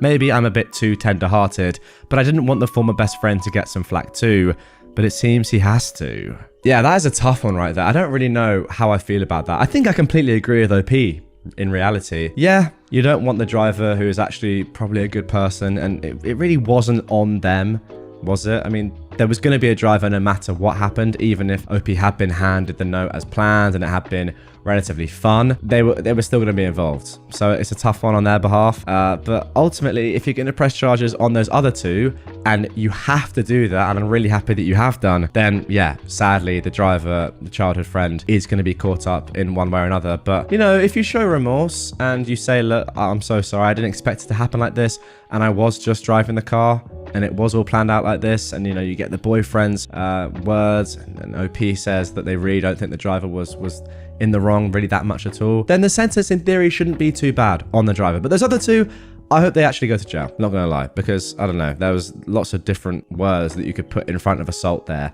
that they did on OP. Now, as for your boyfriend / now fiance, I'm happy about that. I am, because I do feel like he just made a fatal error, and it was a terrible error, the sort of error that you'd really hope not to make at that stage in a relationship. But still, you could see that this is just not what he had planned at all. It went horribly wrong. It's a terrible shame, but ultimately, we're not going to know, guys. We're just reading one post and a couple of updates from OP. It's up to OP, and if she's happy with her decision and has had solid conversations with her now fiance and feels that over the course of their relationship this is just a blip, who am I to say no? I think fair play for sticking with him and not just, you know, completely getting out of the relationship just from one terrible mistake. Now moving on to our next story. This one originally from r/relationship advice, and there are a lot of updates to come. My husband and son both lied to me. I am a 34-year-old woman. My husband is a 36-year-old man. We've been married for 12 years. A few weeks ago, my husband said that he has seen another woman handle situations that he didn't think I would be able to handle. I tried to talk to him about why it bothered me, and he just told me it was a passing comment and that I shouldn't take it so seriously. He said he'd meant to simply compliment her by saying she was handling so much on her own and that he was impressed by it. But I told him it was completely unnecessary and hurtful to compare her to me to compliment her. He told me I was being unreasonable and jealous and that he didn't mean anything by it. After that, he didn't say anything else about it, so I dropped it. Then yesterday, when I came home from work, I saw a pair of women's Fendi sunglasses on our kitchen island, kind of hidden by our fruit bowl. I picked them up and I asked my husband whose they were. He looked confused and was like, "Aren't they yours?" And I said, "No." Our older son, 11 years old, is sitting at the kitchen table and goes, "Oh, those are my friend Alison's. I took them home by accident." I was immediately suspicious. These are very expensive sunglasses. I know Alison's mother, and she doesn't seem like the type to let her child bring something worth that much money into school. My son kept insisting they were hers, and that he'd just taken them home accidentally on the bus, and that he'd return them to her tomorrow. But I said no, that I'd return them to her mother in person so I could make sure they got to them safely. When I spoke to Alice's mother, she confirmed that they weren't Alison's, and that neither she nor her daughter owned sunglasses like that. When I told my son and my husband, they both feigned ignorance.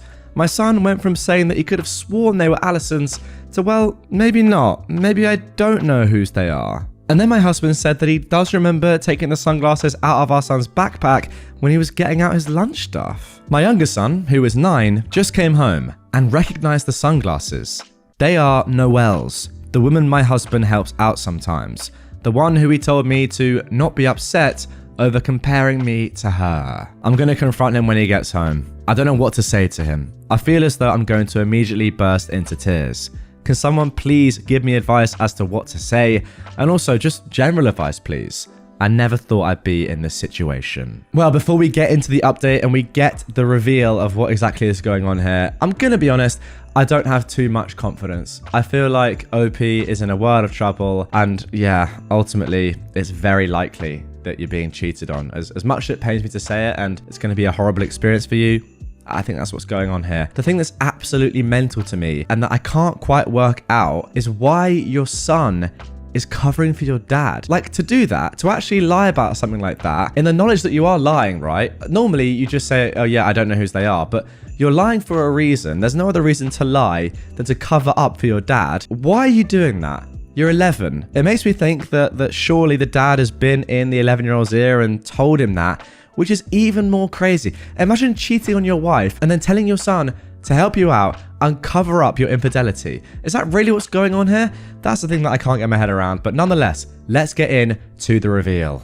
Okay, so this was posted just one day after the original. When he got home, my husband admitted they were Noelle's. She's been over there while I was at work. My husband had not realized they were hers. He thought they were mine, which is why he didn't move them. My older son realized whose they were immediately, which is why he lied about them.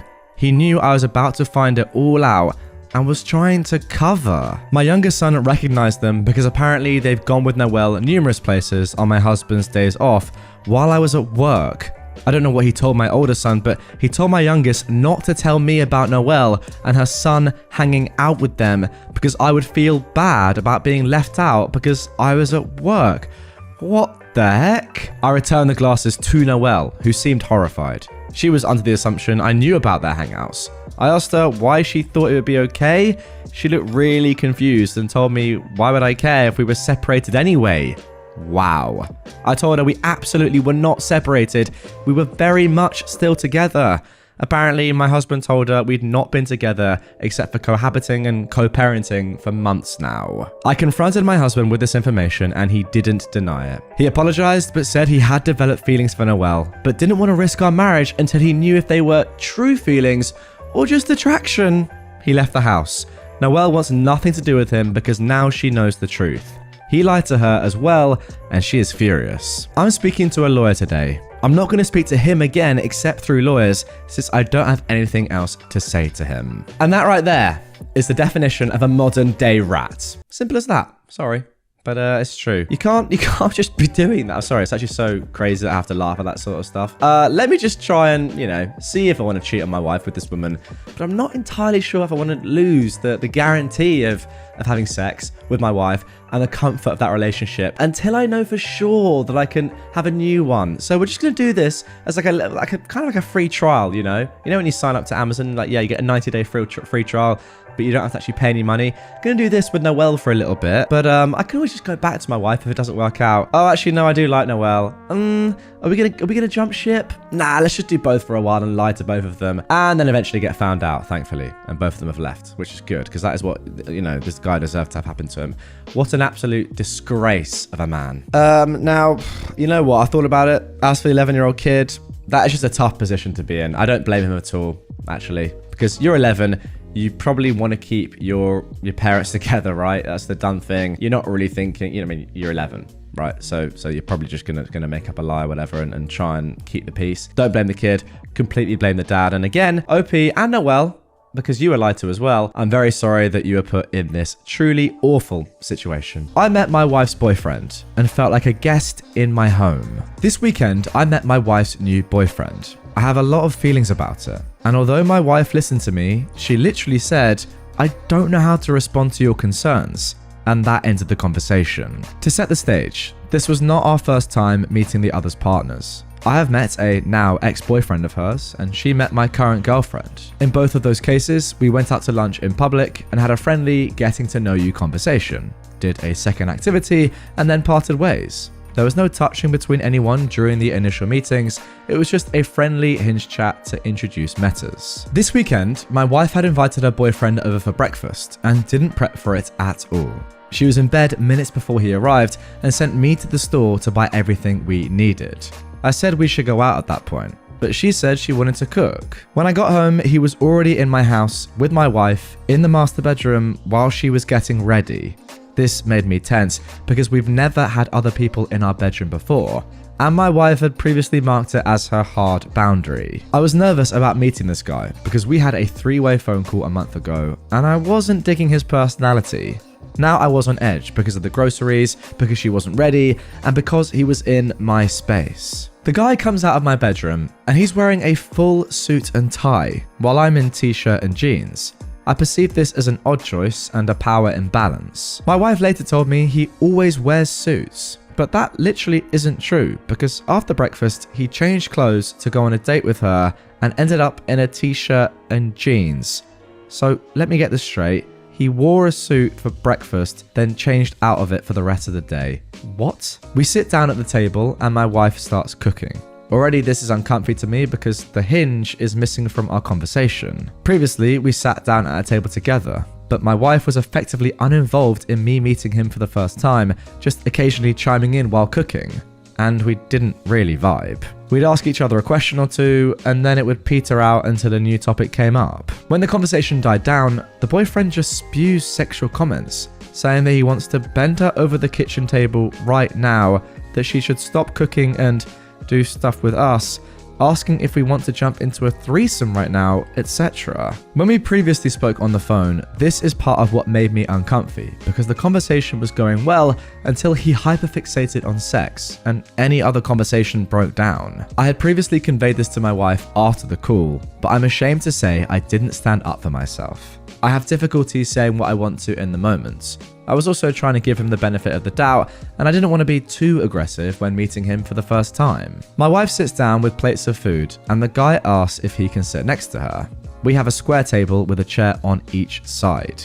He picked up his chair and sat on the same side of the table as her. Now, that was super weird to me and made me uncomfortable.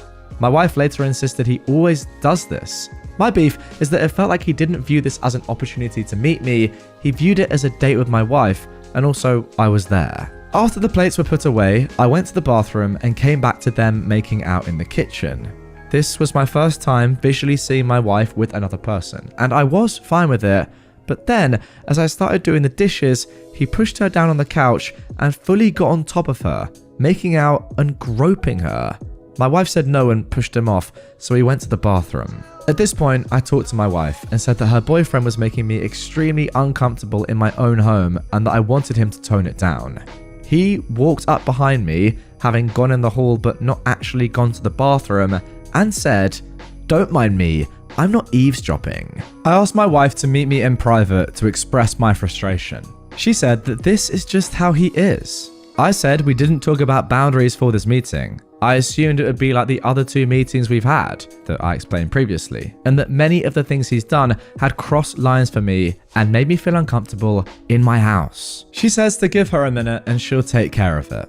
I return to the kitchen and he's changing clothes. He brought all his clean laundry in a suitcase and was cycling through outfits, asking my wife what she thought of each. I later told my wife that was extremely weird to me, especially since she went out there with the intent to tell him to tone it down. She said the alternative was that she and he go into the bathroom while he changes. Fast forward, they leave to go on their date. I stay busy the rest of the day and can't get a hold of my wife from noon to midnight. I go to bed having asked her to check in 3 times. Called her and no response. At 4 a.m, she woke me up to ask if he could spend the night because they'd been out until 3:30 a.m. and it was an hour drive back to his house. I said no because we'd planned a full day, just us, for the next day. My wife went out to talk to him, then came back and said he was too tired to drive and asked me to reconsider. I'm barely awake, so I begrudgingly say fine. My wife promises not to stay out so late again, and we go to bed. Boyfriend sleeps in the guest room. My wife and I had planned to go to breakfast, but had to put a pause on that because the boyfriend hadn't woken up by 10 a.m. I say we can get drive-through breakfast, and my wife sends me out alone because she doesn't want him to wake up in the house by himself. She tells me he'll be gone by the time I get back. At 10:45, I get home, and he's still there. My wife comes down and makes him coffee because we didn't get him anything, because he was supposed to be gone already. I told my wife point blank I wanted him to leave because this was our day together and we'd already had to change plans because of him. She said that would be rude and that we still had the whole rest of the day just us. He ended up staying until noon.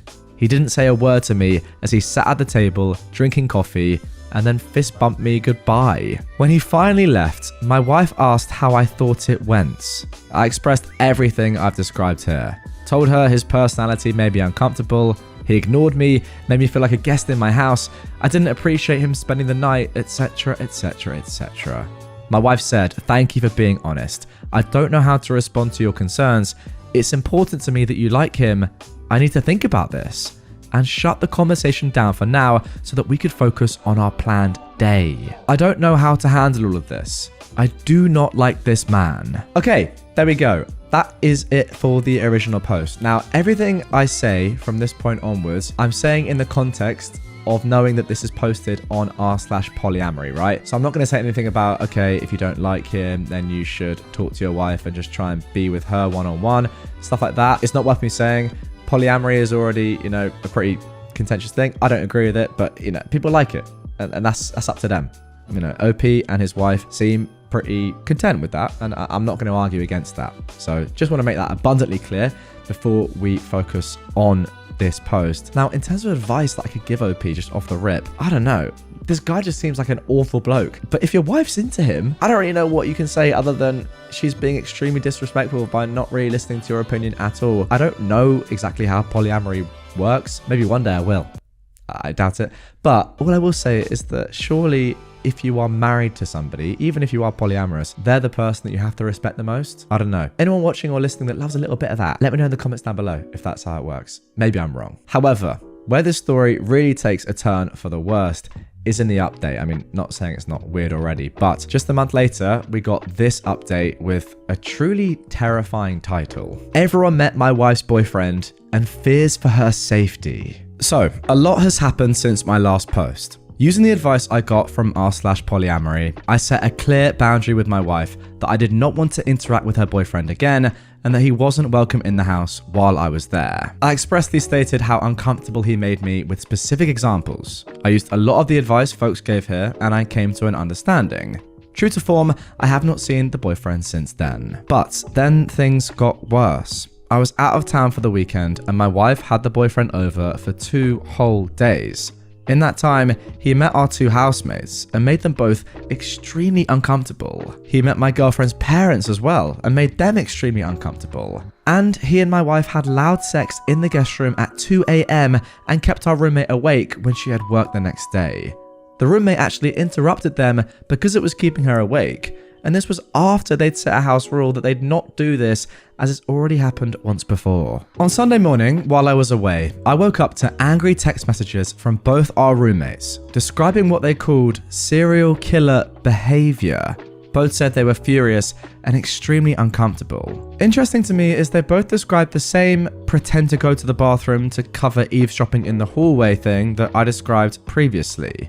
This made me upset, as I obviously want my housemates to feel safe. On my way home on Sunday, my mother-in-law called to say she had Father's Day brunch with my wife and her new boyfriend, and he made the whole extended family extremely uncomfortable, such that they don't want to interact with him again. This was extremely irritating because my wife did not tell me that she intended to introduce the boyfriend to her family at all, which is also my family because of marriage/estrangement to my bio family. At this point, I say enough is enough. I'd been texting my housemates and called a house meeting as soon as I got home. My roommate, who was kept awake, started by saying, "I hate this man. I never want to see him again. I am politely asking that you do not let him back in the house at all." Then my next roommate said something very similar, as did I. My wife asked if we all feel this way. I said, everyone you have introduced them to feels this way. Everyone. Realizing how badly the weekend had gone for everyone else and that brunch hadn't gone as well as she thought, my wife was taken aback. As many people here on Reddit said, both of my roommates said their boyfriend terrifies them, that he acts like a serial killer, and that they're concerned for her safety. My wife then said, yeah, that's what I like about him. Okay, that is wow.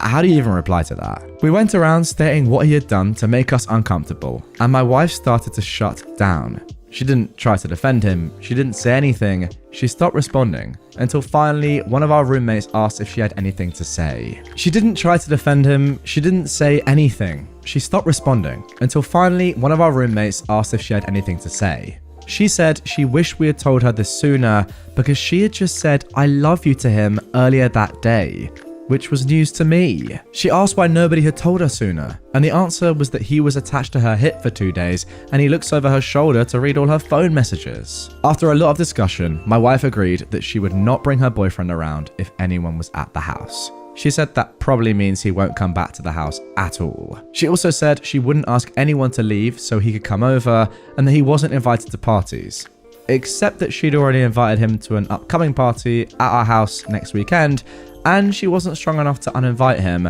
but also that she is afraid everyone at the party will hate him and be made uncomfortable.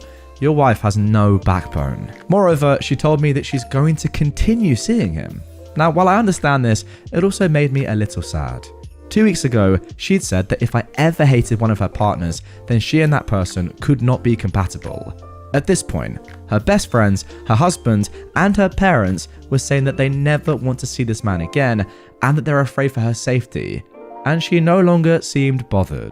I don't know what is going to happen next. I'm sincerely hoping he does not come to the party next week. And my roommates and my mother-in-law have each individually shared that they're afraid he is going to try to kill either my wife or me. Now, yeah, I mean, sometimes, okay.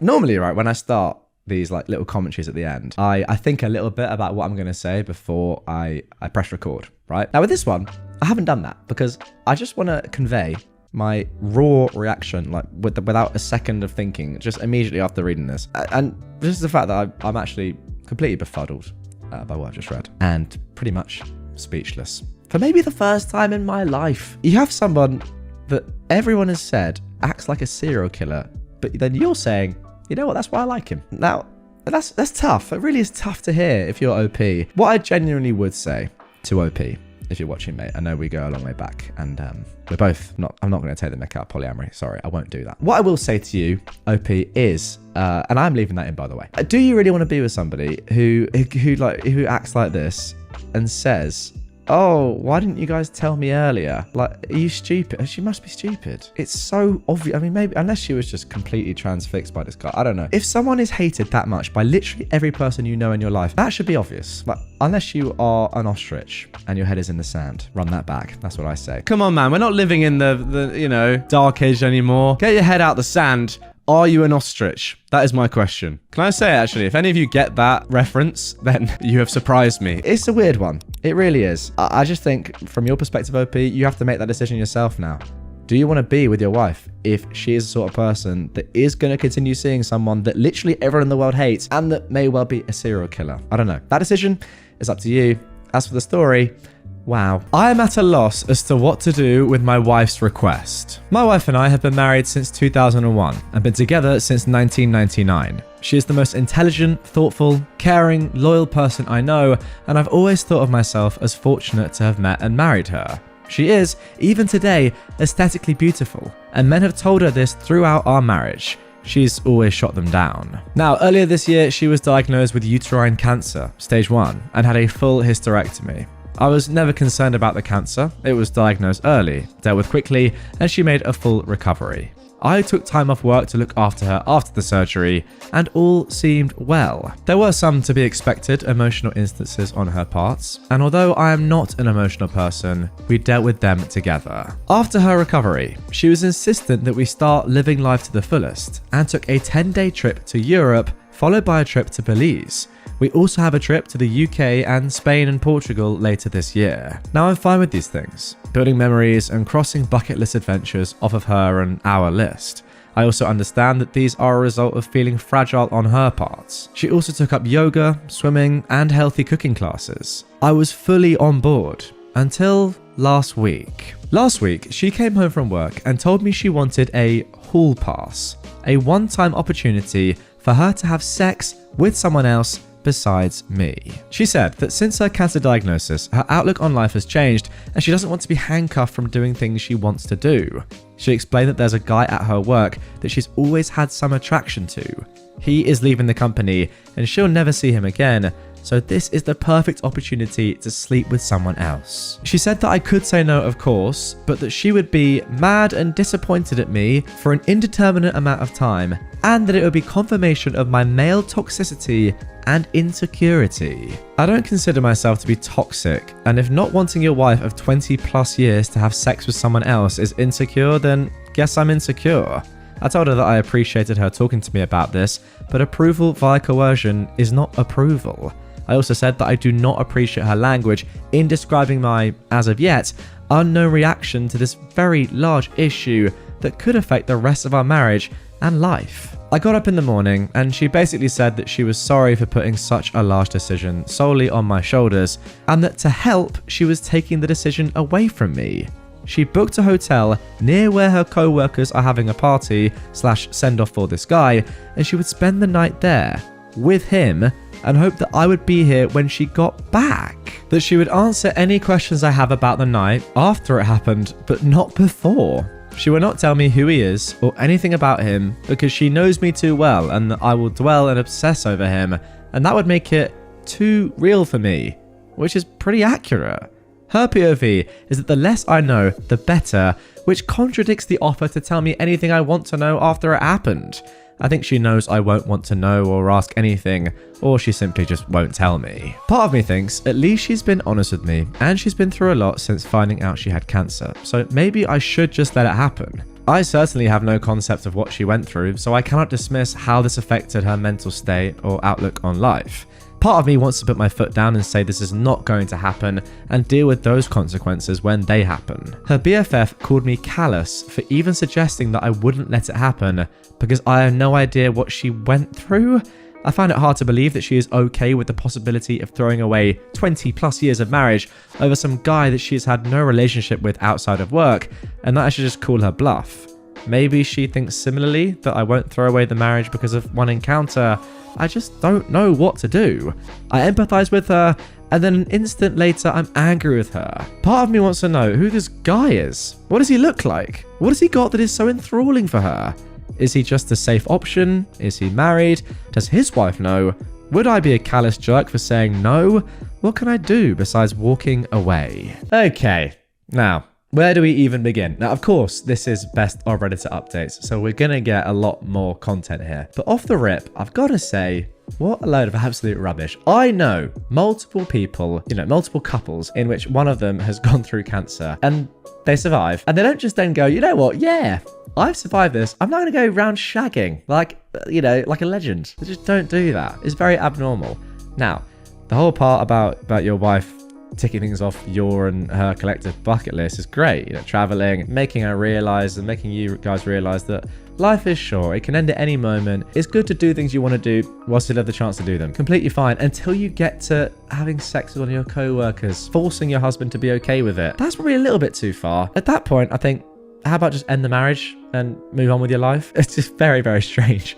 What I love the most, and by love I mean just cannot get at all, is her saying, no, you have to let me do this because, by the way, I had cancer and therefore you have to let me cheat on you. It's on you. Like her saying, you know what, I'm just going to take the decision out of your hands. Don't worry. I'll just take the decision out of your hands. Don't worry about me. It's so great.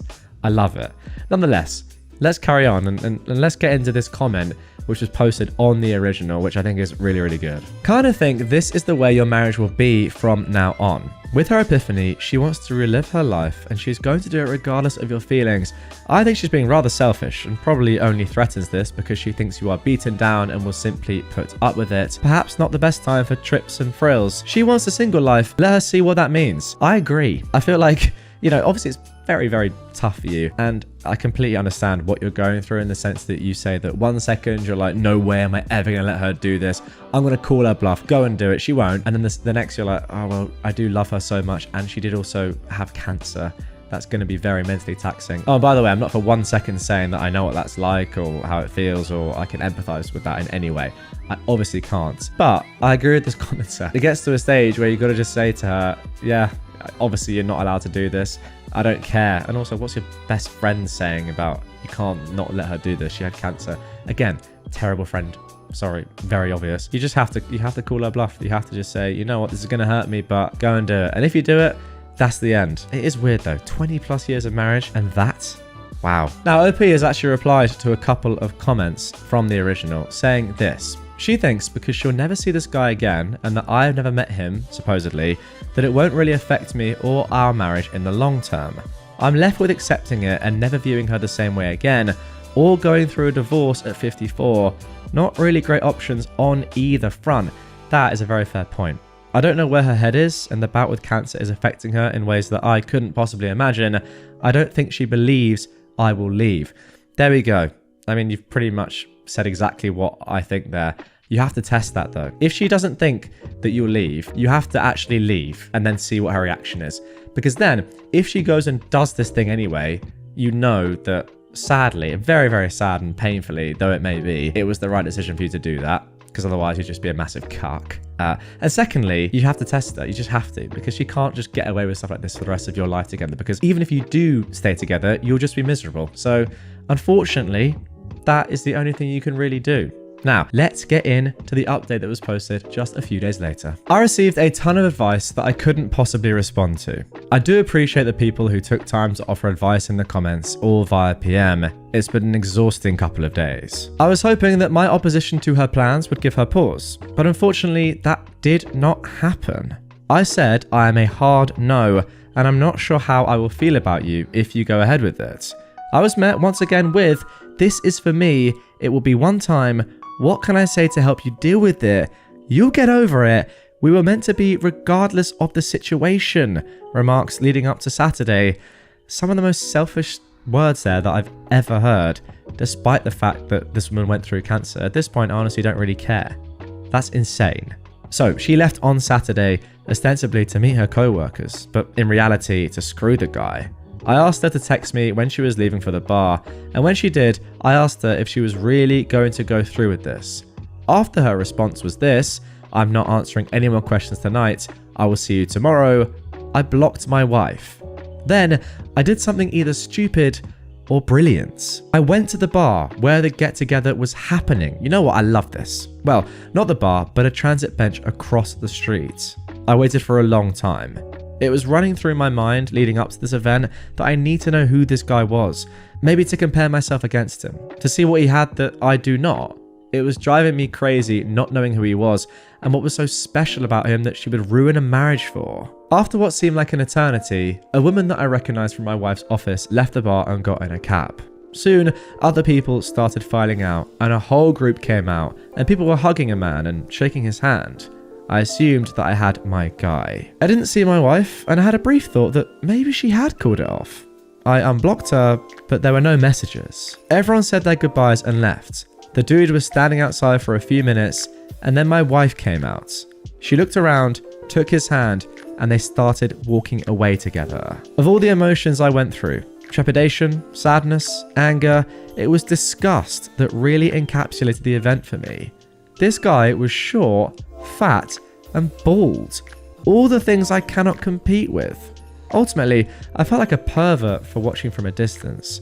I followed until they got to the hotel and then turned around and went home.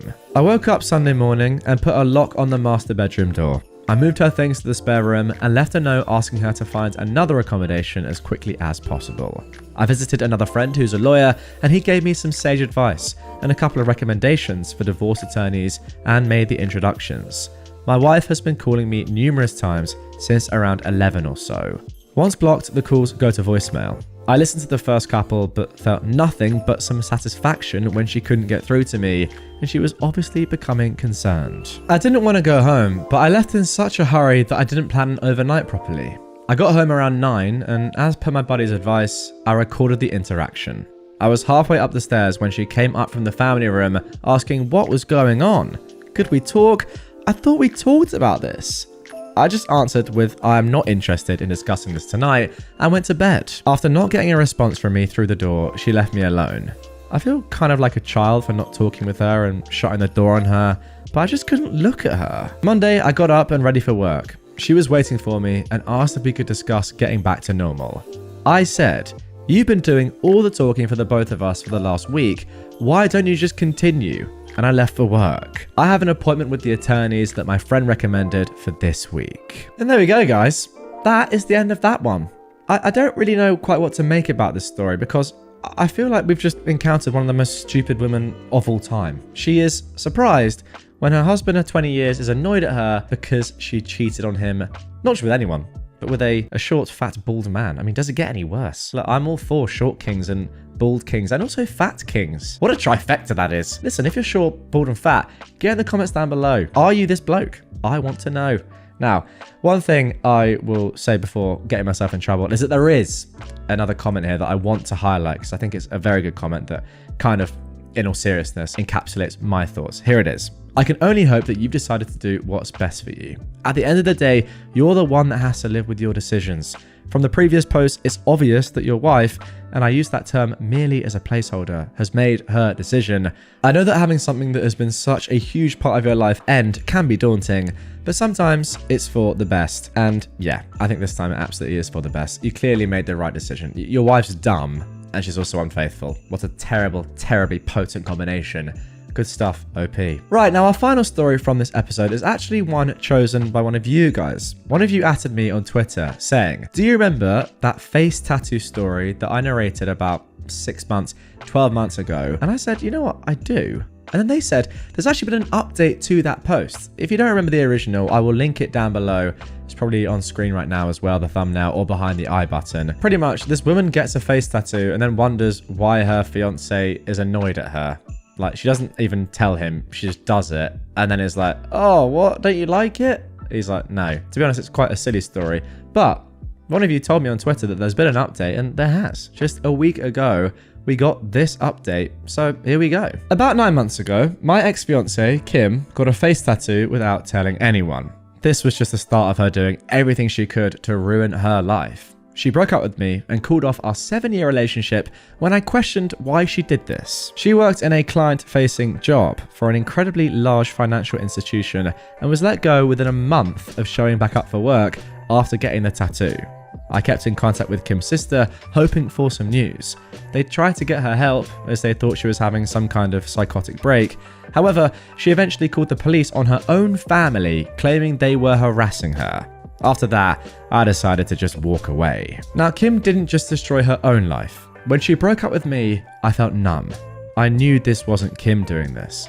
I wanted to believe deep down that Kim was always like this. Always this impulsive, crazy, who would ruin her life by getting a face tattoo. I tried to convince myself that I'd not lost the wonderful woman who I'd spent 7 years of my life with. However, clearly the person who made these choices was not Kim. The woman who told me over the phone she hated my guts for not supporting her. The woman who wrote she hated me and only ever stayed with me out of pity. That was not the woman I asked to marry. That was not Kim. That was someone who I came to find out was having a mental breakdown. That resulted in months of bad decisions that will affect the rest of her life. The day I walked away and told her sister I could not deal with it anymore was the worst day of my life. It hit me like a train. The numbness and denial of what I lost hit me all at once. I almost quit my own job and moved back home to my parents. I can only thank my boss for being so understanding that she let me take 4 weeks off to deal with what happened. She and the rest of my team went far beyond what should ever be expected of co-workers and management, that it makes me realize how close I was to leaving a job I actually enjoy. I never moved on from Kim, but I came to accept what had happened. I thought I was okay until 2 weeks ago. I got a call from Kim. She'd blocked my number and done everything she could to remove me from her life. My mind just blanked when I saw it was her calling. I picked up and it was actually her. We didn't talk. I didn't know what to say to her. We decided she would come over to my place and then we talked. The tattoo is still there, but she's covering it up now with makeup. She says when she has the funds, she's going to look into getting it removed if possible. She's lost a lot of weight since I last saw her. She's not been able to find a new job. She'll probably need to move to a new city for that. She wasn't the Kim I'd fallen in love with. She was like a shell of herself. Something just wasn't there anymore that used to be. Kim told me what had happened. The year leading up to the tattoo was awful for her. The stress of everything seemed to pile up more and more. I respect her and keep much of what she told me secret. However, the thing that's important is that she secretly started doing methamphetamines to keep up her performance at work and to deal with everything. And one day, she just out of nowhere decided she hated everything about her life. She explained why at the time she wanted the tattoo.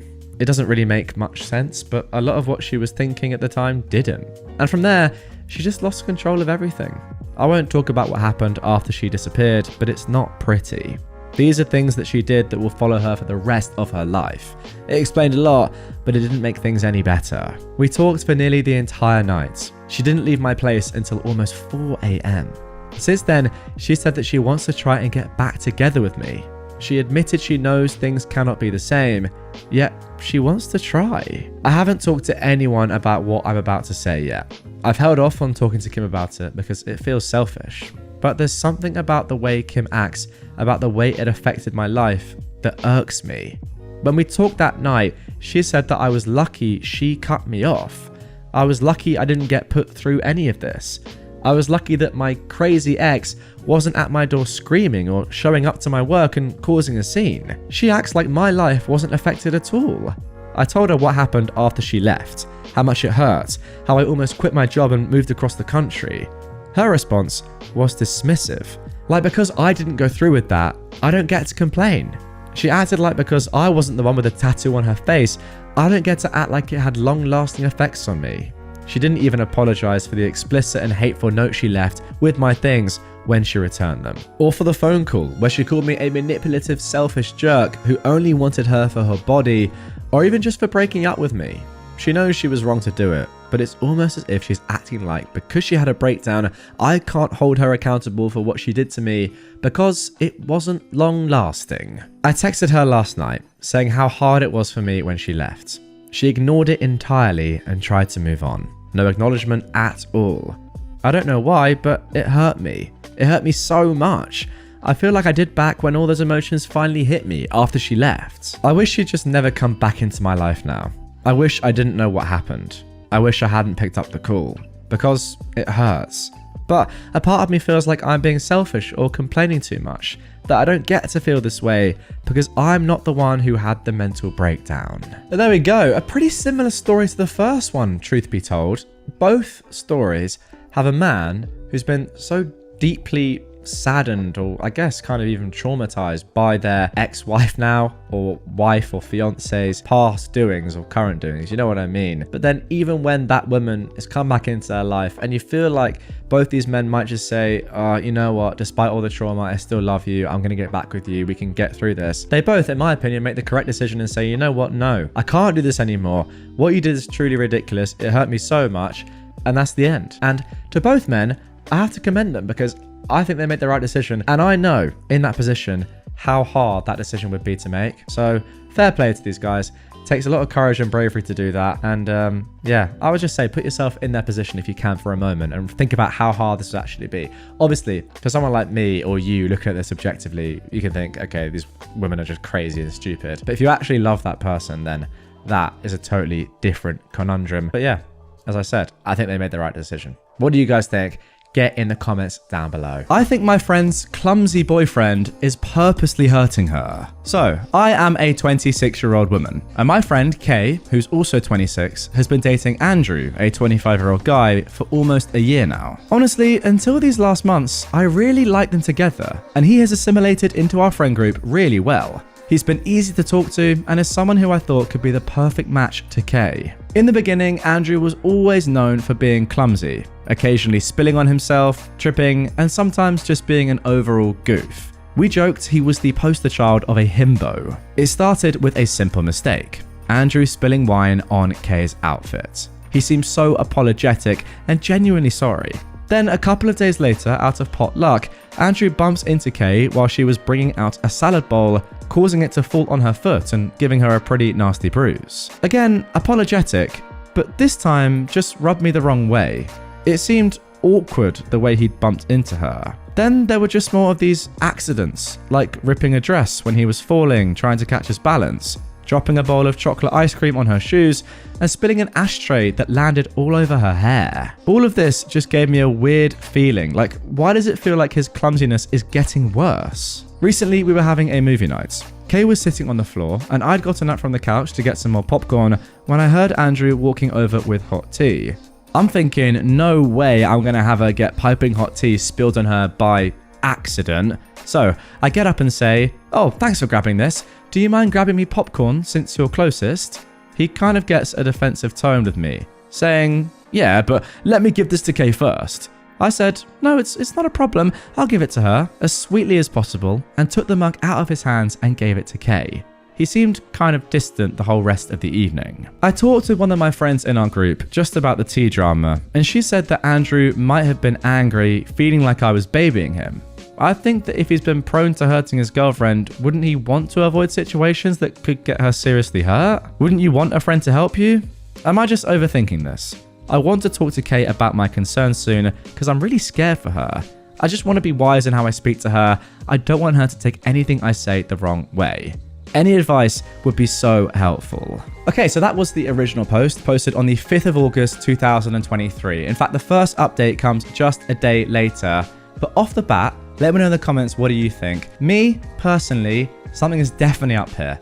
I'm sorry, you don't do this sort of thing a number of times. Especially, what was the last example that OP gave? Spilling an ashtray that landed all over her hair. I mean, I don't know. Has that ever happened to anyone ever? Not that I can think of. It's just too many things happening that are accidents. But in reality, I mean, these things sort of don't happen. And yeah, it did seem kind of ominous when he was walking over with the tea. Now, at this stage, we're not sure, but as I said, let's get into the first update, which was posted just a day later. OP saying as a little edit before we get into this, that she's going to reach out to Kay and chat with her about all of this. Okay, so it's now August the 6th, the next day. Hi all. This evening, I got a text from Andrew. It seems my friend, who I'll be referring to as Sarah, had told him about the tea situation. He texted, "Hey, just wanted to reach out and let you know that I wasn't angry with you. I played it cool and just replied, 'Hey, no problem man, just wanted to make sure all was good with you.' He messaged me back that, 'Lol, yeah, why wouldn't I be?' I left it alone after that. I reached out to Sarah and asked her how the story was relayed to him, and she explained that it sort of came up in conversation. She had told him that I hadn't meant to baby him and hoped I didn't make him angry by taking away the teacup. Sarah is a fixer, and I think she just wanted any conflict between us to be resolved. While I know she was coming from a good place, I'm a bit frustrated to have my words twisted into what she believes happened. I messaged Kay and we are still hanging out either early Monday or Tuesday. She seems to be fine with me. We had a quick call, but she seemed less talkative, which has me nervous.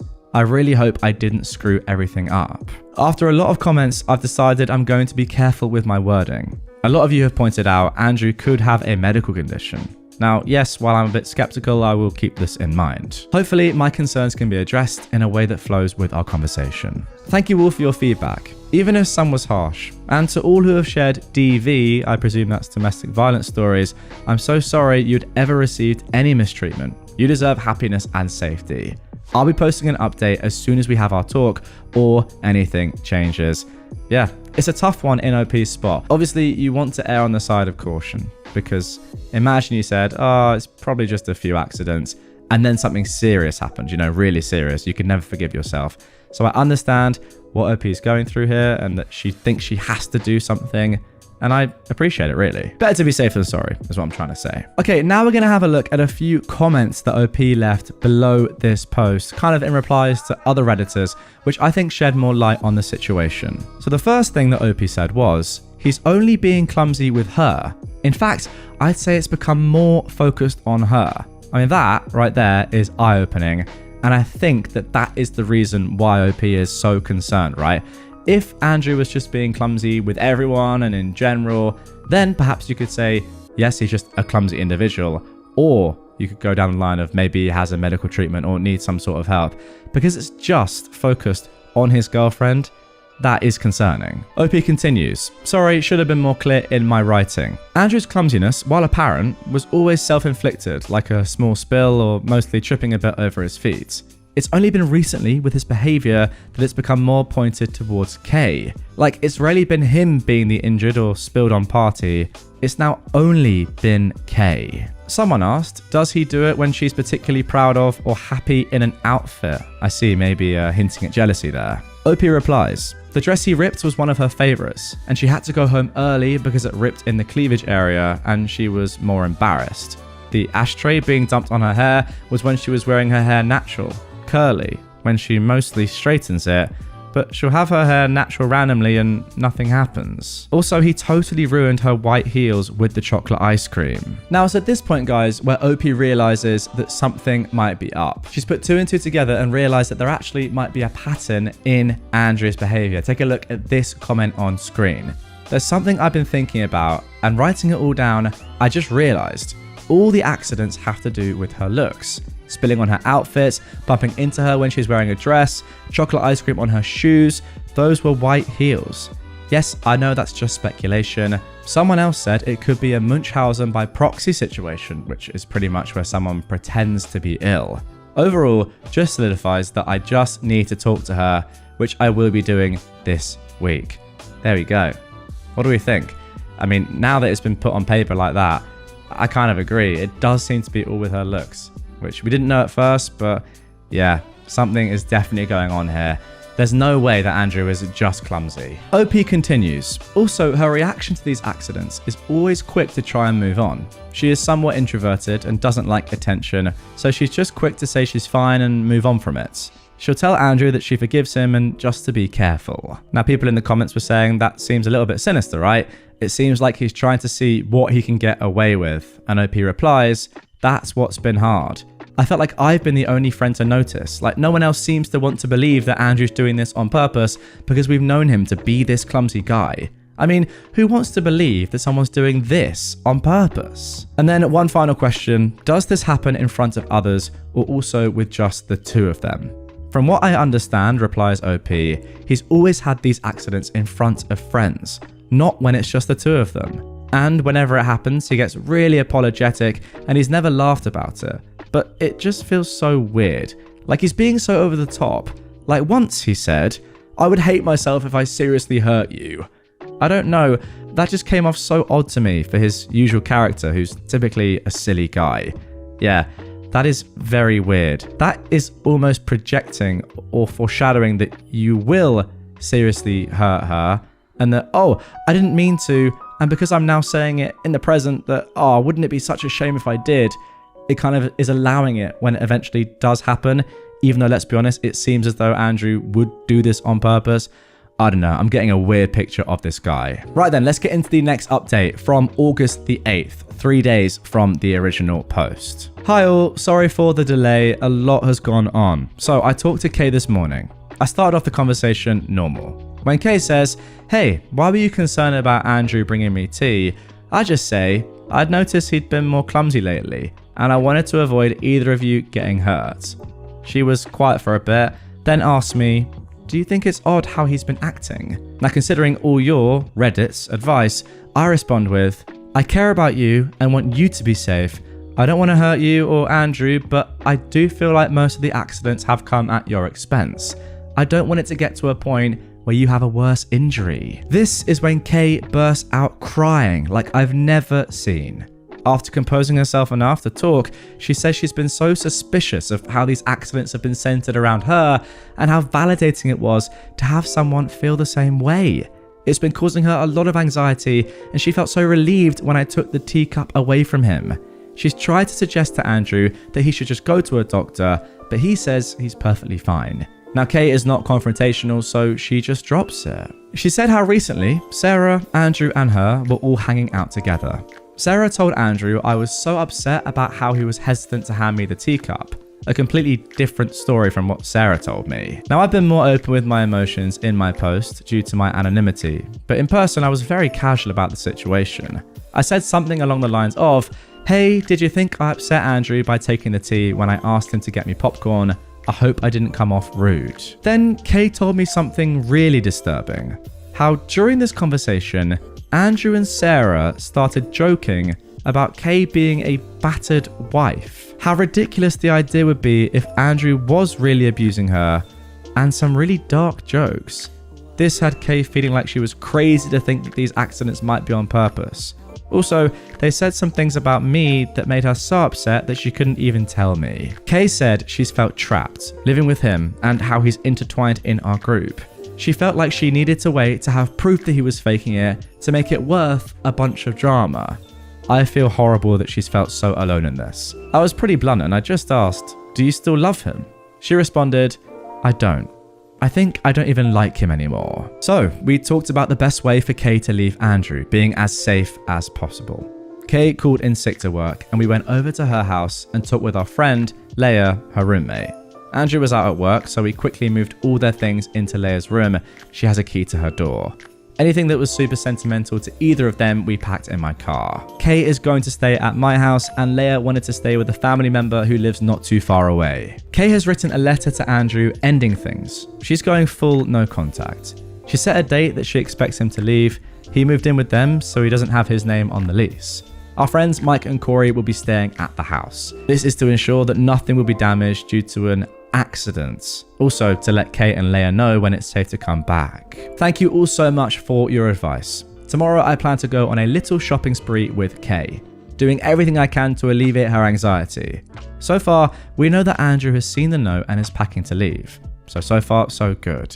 And if anything happens, I'll be sure to update you all. And there we go, that is it. But before we end this one, I've picked out some relevant comments which I think explain a little bit more about what's going on from the original post, and OP has replied, giving some clarity. So here's the first one. Someone asked, what on earth is up with Sarah? OP replied, this is what is so odd to me.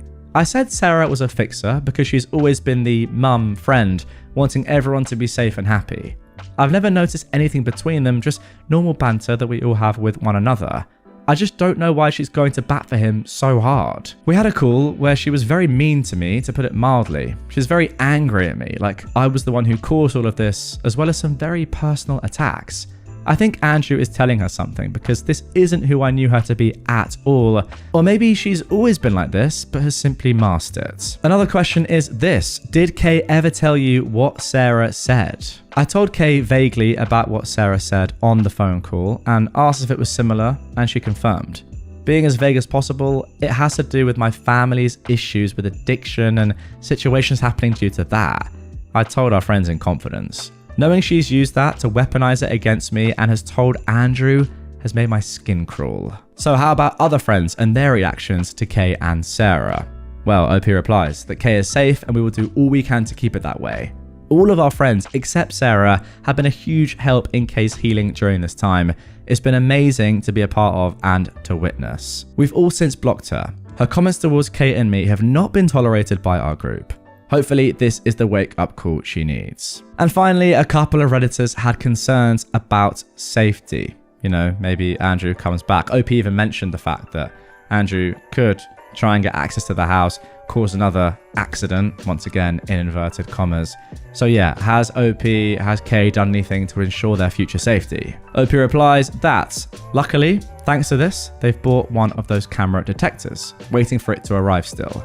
They have 4 months left on their lease and are considering moving, but nothing is set in stone. Andrew's already moved out, and Mike and Corey had him hand over the key to the apartment. But we're still waiting till the locks are changed and the detectives arrived to help Kay and Leah move back in. So there we go. That really is it. What a story. You know, I really actually quite like this one. Obviously not what's going on here, and it's a terrible situation to be in. But the moral, and I think what it shows, is pretty powerful. Just off the rip.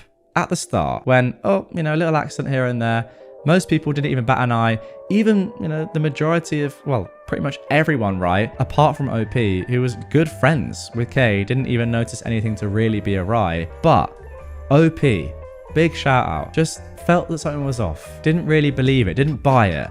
As much as Andrew was saying, it's an accident, just being clumsy, I'm so sorry. There were little undertones, as we saw throughout, of things that just weren't quite right. I mean, the main one that sticks out is saying, "Oh, if I ever seriously hurt you, I don't want to do that. It would be so terrible." Like, who says that? Seriously, who does? Fair play, OP, for noticing the signs early on. And not just for noticing them, but for doing something about it. Because a lot of people would have thought, "Oh, this is a little bit dodgy, but, you know, not my relationship." But you're just being an unbelievable friend there. And as you can see, the outpouring of emotion when you finally said to Kay, when someone finally noticed and said to her, "Listen, I see what you're going through. You know, I can see it in my eyes." And she felt validated. In that one moment, that is unbelievable from you right there. That is great friendship. That is what being a good friend is all about. So yeah, OP, shout out to you for, who knows, saving Kay perhaps from serious damage, emotional and maybe even physical down the line. I mean, probably physical, let's be honest. Some of the stuff that Andrew and Sarah were saying at the end there.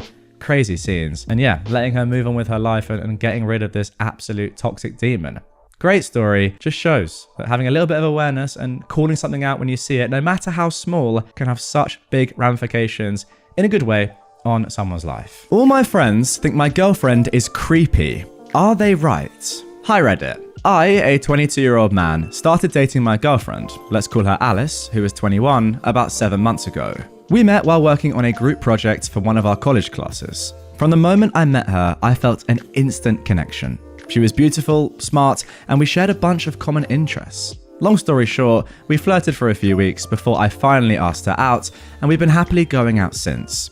Now, here comes the problem. About a month ago, my friends and I were planning to hang out, and I invited Alice. While me and Alice are from the same hometown, we met during college, and a majority of our relationship has been during the school year. While we know each other's college friends, we'd never met each other's hometown friends.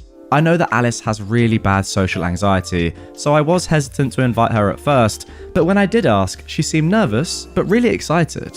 The party seemed to go really well. Alice was smiling and laughing the whole time, and even got to go on a rant about a topic she really liked. When it was over, she even told me while I was taking her home how much she liked my friends.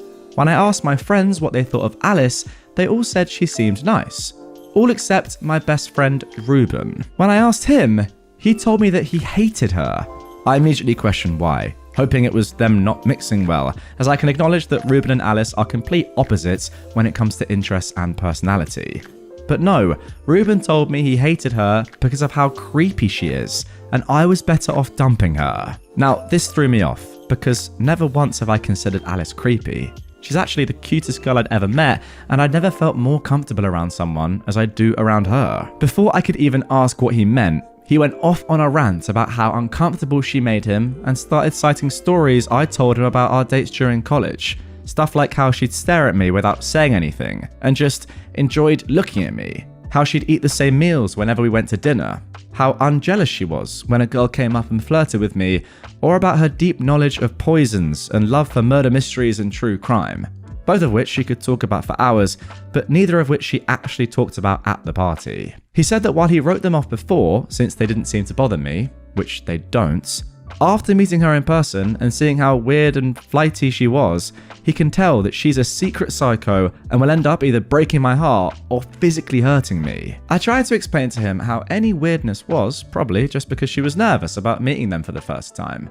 But no, he insisted that we've had friends SOs have anxiety before, and it was just that she was plain weird. I blew him off at first, because he sounded freaking crazy. Alice isn't perfect, but she's far from creepy.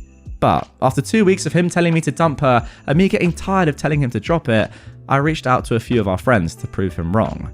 But to my surprise, they all agreed that Alice was creepy. Most of them said that the way she spoke really threw them off, which is fair since Alice can be weirdly formal sometimes, but I didn't notice her doing that at the party at all. And typically, it's much more funny than unsettling. Most of my friends told me it wasn't enough to break up with her, since they still genuinely found her sweet and fun to be around, but I did have one other friend say it was worth breaking up over, and he was just too embarrassed to tell me at first. I have no plans of breaking up with Alice, because all the stuff they're calling creepy, I actually find cute when she does. But are they right? Is it creepy that she does that stuff? Should I talk to her about it? Should I just tell my friends to F off and ignore their concerns? I feel bad for even questioning about this, but with all my friends agreeing, it's starting to gnaw at me. And I just need some clarification. Is it actually creepy, or are they just being dramatic? Okay, really interesting post here. I mean, off the bat, to answer your initial question, OP, No, I don't see any point there in which Alice is being creepy at all. Your friends are obviously being dramatic. I just can't work out why. What has she done that's creepy here at all, apart from showing interest in some niche things? Oh wait, everyone does that. If you didn't do that, you would be weird because of how normal you are. I mean, Ruben is listing things like interest in murder mysteries and true crime as weird. Some of the most popular things currently in kind of online culture. If anyone's weird, it's definitely Ruben here for taking this big of an interest in Alice, and I don't really know what his agenda is. Ultimately, even if Alice was like completely creepy, weird, abnormal, just like a disgusting human, if you're happy with her, that is all that matters. But the fact of the matter is that she's not. She seems pretty normal to me, so I don't quite know why this has happened in the first place. But of course, let's without further ado get into the update. That is the entire point of this subreddit.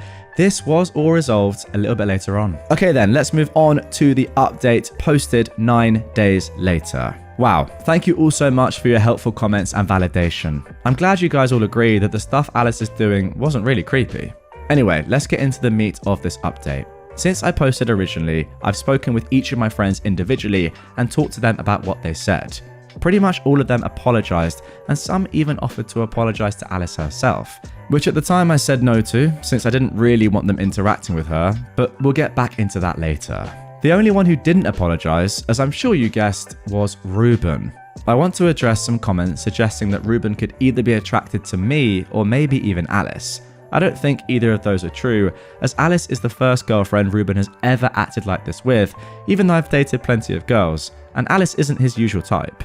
He may still be attracted to her, I mean she is freaking gorgeous, but I've known the guy since 3rd grade, so I know he's pretty picky about the girls he's with. I don't think it's that, I think he's just a major POS. I've known Ruben literally my whole life, since our mums were college friends and moved close to each other when we were young. With so much history, I tried to give him the benefit of the doubt by just asking him to drop it, since I really didn't care if he found her creepy. I really liked her, he'd just have to deal with that if he wanted to continue being friends. But he didn't apologise or even say he was wrong, although he did agree to stop commenting on it. Of course, that isn't perfect, but it works for now, as I consider if I really want to continue to be friends with him. Yesterday, I met up with Alice for a casual date. It wasn't anything fancy, just a home picnic. I have really bad allergies, so we couldn't do it outside. We had some candles and our favourite foods, and we watched movies and dissected our favourite tropes. About halfway through our 3rd movie, Alice brought up Ruben, since she heard about an upcoming car show / auction her dad told her about, and she remembered me saying that he loved vintage cars and suggested the 3 of us and a friend of hers who was also into cars could go together so that she could get to know him better. It felt crazy that she suggested this days after mine and Ruben's fight, and it made me feel sick with how sweet she was being to such a jerk. I gave some weak excuses about how she hates car shows and doesn't have to do that, or how Ruben wouldn't be comfortable doing that, but my girlfriend, being the angel she was, said she could tough through it, or even just let me and Ruben go together if he wasn't comfortable with her yet, and she'd even pay for the tickets because it was a private showing. Oh my goodness, Alice is unbelievable, by the way. This was the point I broke and told her everything that happened. She took it really well, just calmly listening while I rambled through my explanation, and even ended up apologizing to me about weirding out my friends. I tried to explain that it wasn't her fault and she didn't need to apologize. As a lot of you suspected, she ended up telling me how she believed she was autistic, but since she hadn't gotten an official diagnosis, she wasn't comfortable telling people. After a lot of guilty back and forth between the 2 of us, she told me she didn't want me cutting off my friends since they did apologize and didn't say anything cruel, just pointed out her neurodivergent tendencies, which aren't an insult to her. But I put my foot down. I for sure will not be bringing her around Ruben anymore, and I plan to distance myself from him and my other friends for the time being. She agreed this was fair. She also wants to meet up with my friends who want to apologize to her since they seem genuine in their regrets. Overall, things turned out pretty well, and thank you all so much for your inputs. Okay, there we go. Great conclusion. I was a little bit concerned there when all your friends started saying, no, actually, I didn't want to hurt your feelings, but yeah, we actually all think she's creepy. I was really hoping that wouldn't turn your head, but to be honest, I've got to put myself in that position. If all my friends who I had a lot of trust in were saying that the girl I was seeing was creepy, it would 100% make me think twice, and I guess that's the reason why OP has posted this in the first place. But really? I think that Ruben, he's got some form of agenda, as I said earlier. I think he is the one that is perhaps telling your group of friends, don't you think she's so creepy, Alice? Oh, we need to tell OP that he's got to dump her. Again, I've got no idea why, but I'm glad that you've come to that conclusion that Ruben is a POS, because to me, as an outsider looking in, that is the only reasonable conclusion I can come to as well. Like, if anything, as I said halfway through that story, Alice sounds unreal. She sounds great. I mean, what a kind person to just take all that you're saying and be like, you know what? Okay, how do we sort this? How do we fix this? Like, obviously it's not on her. If anything, she's been really horribly treated. But no, she is so sweet and kind that she's saying, okay, I'm really sorry this has happened. What can we do? Can I pay for Ruben's ticket to chat to me and chat to you and try and rekindle this friendship? It's crazy. What a generous person. Yeah, slack off, Ruben. And I hope you and Alice get married, live till 107, and have 75 children. Enjoy that life. A lot of kids, but enjoy that life nonetheless. Am I the jerk for refusing to bleach my hair for a wedding? So, I have a weird problem, and after I told my boyfriend, he told me this sub would be the perfect place to get some help. So I, a 25-year-old woman, am meant to be in the bridal party of my friend Zoe's wedding in December 2024. A couple of days ago, she met with me and the rest of the bridal party to discuss what the plan was for hair, makeup, dresses, etc. At first, it seemed reasonable. She's going for a winter wonderland type of theme, so blue dresses, all in different shades, lined up as a gradient, with silvery accents, snowflake jewelry, and soft makeup. Even blue contacts for those of us without blue eyes. Yeah, the last one's a bit weird, but it's no big deal to me. I've worn colour contacts for Halloween. The bit that ended up being an issue for me is that Zoe requested we all get our hair dyed. A couple of members of the bridal group are natural blondes, with dyed ends, and so is Zoe, but she wants to go platinum for the wedding. But the rest of us are two brunettes, a strawberry blonde, she wasn't blonde enough, and a redhead. I'm one of the brunettes, and I'm the only one in the group who has never dyed or bleached their hair.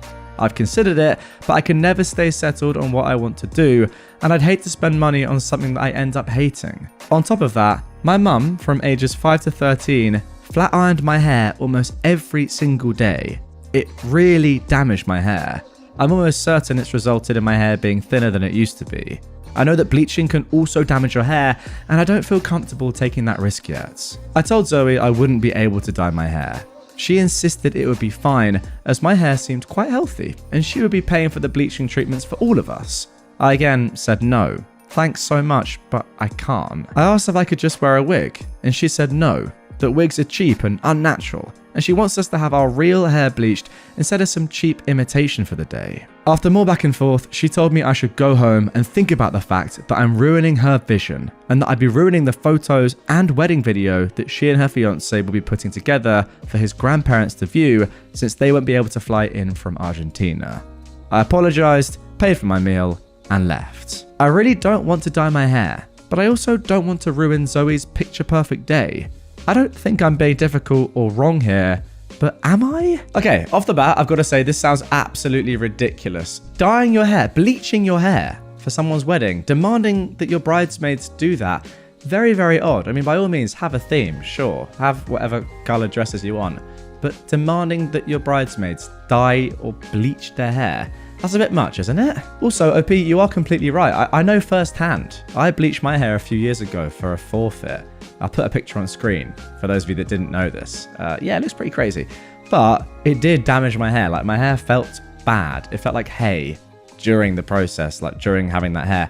And even afterwards, when my hair naturally grew out again, this colour, it didn't feel great. It still felt like straw-like, hay-like. There definitely is lasting damage done. So I do not blame you at all, OP. But, of course, this is r/best of. Let's get into the first update. Alright, so this comes 9 days after the original post. I met with Zoe yesterday afternoon and we talked things over. I pointed out a lot of things that were brought up in the comments and presented them as the concerns of me and a couple of friends of mine, and not the concerns of the millions that saw it online.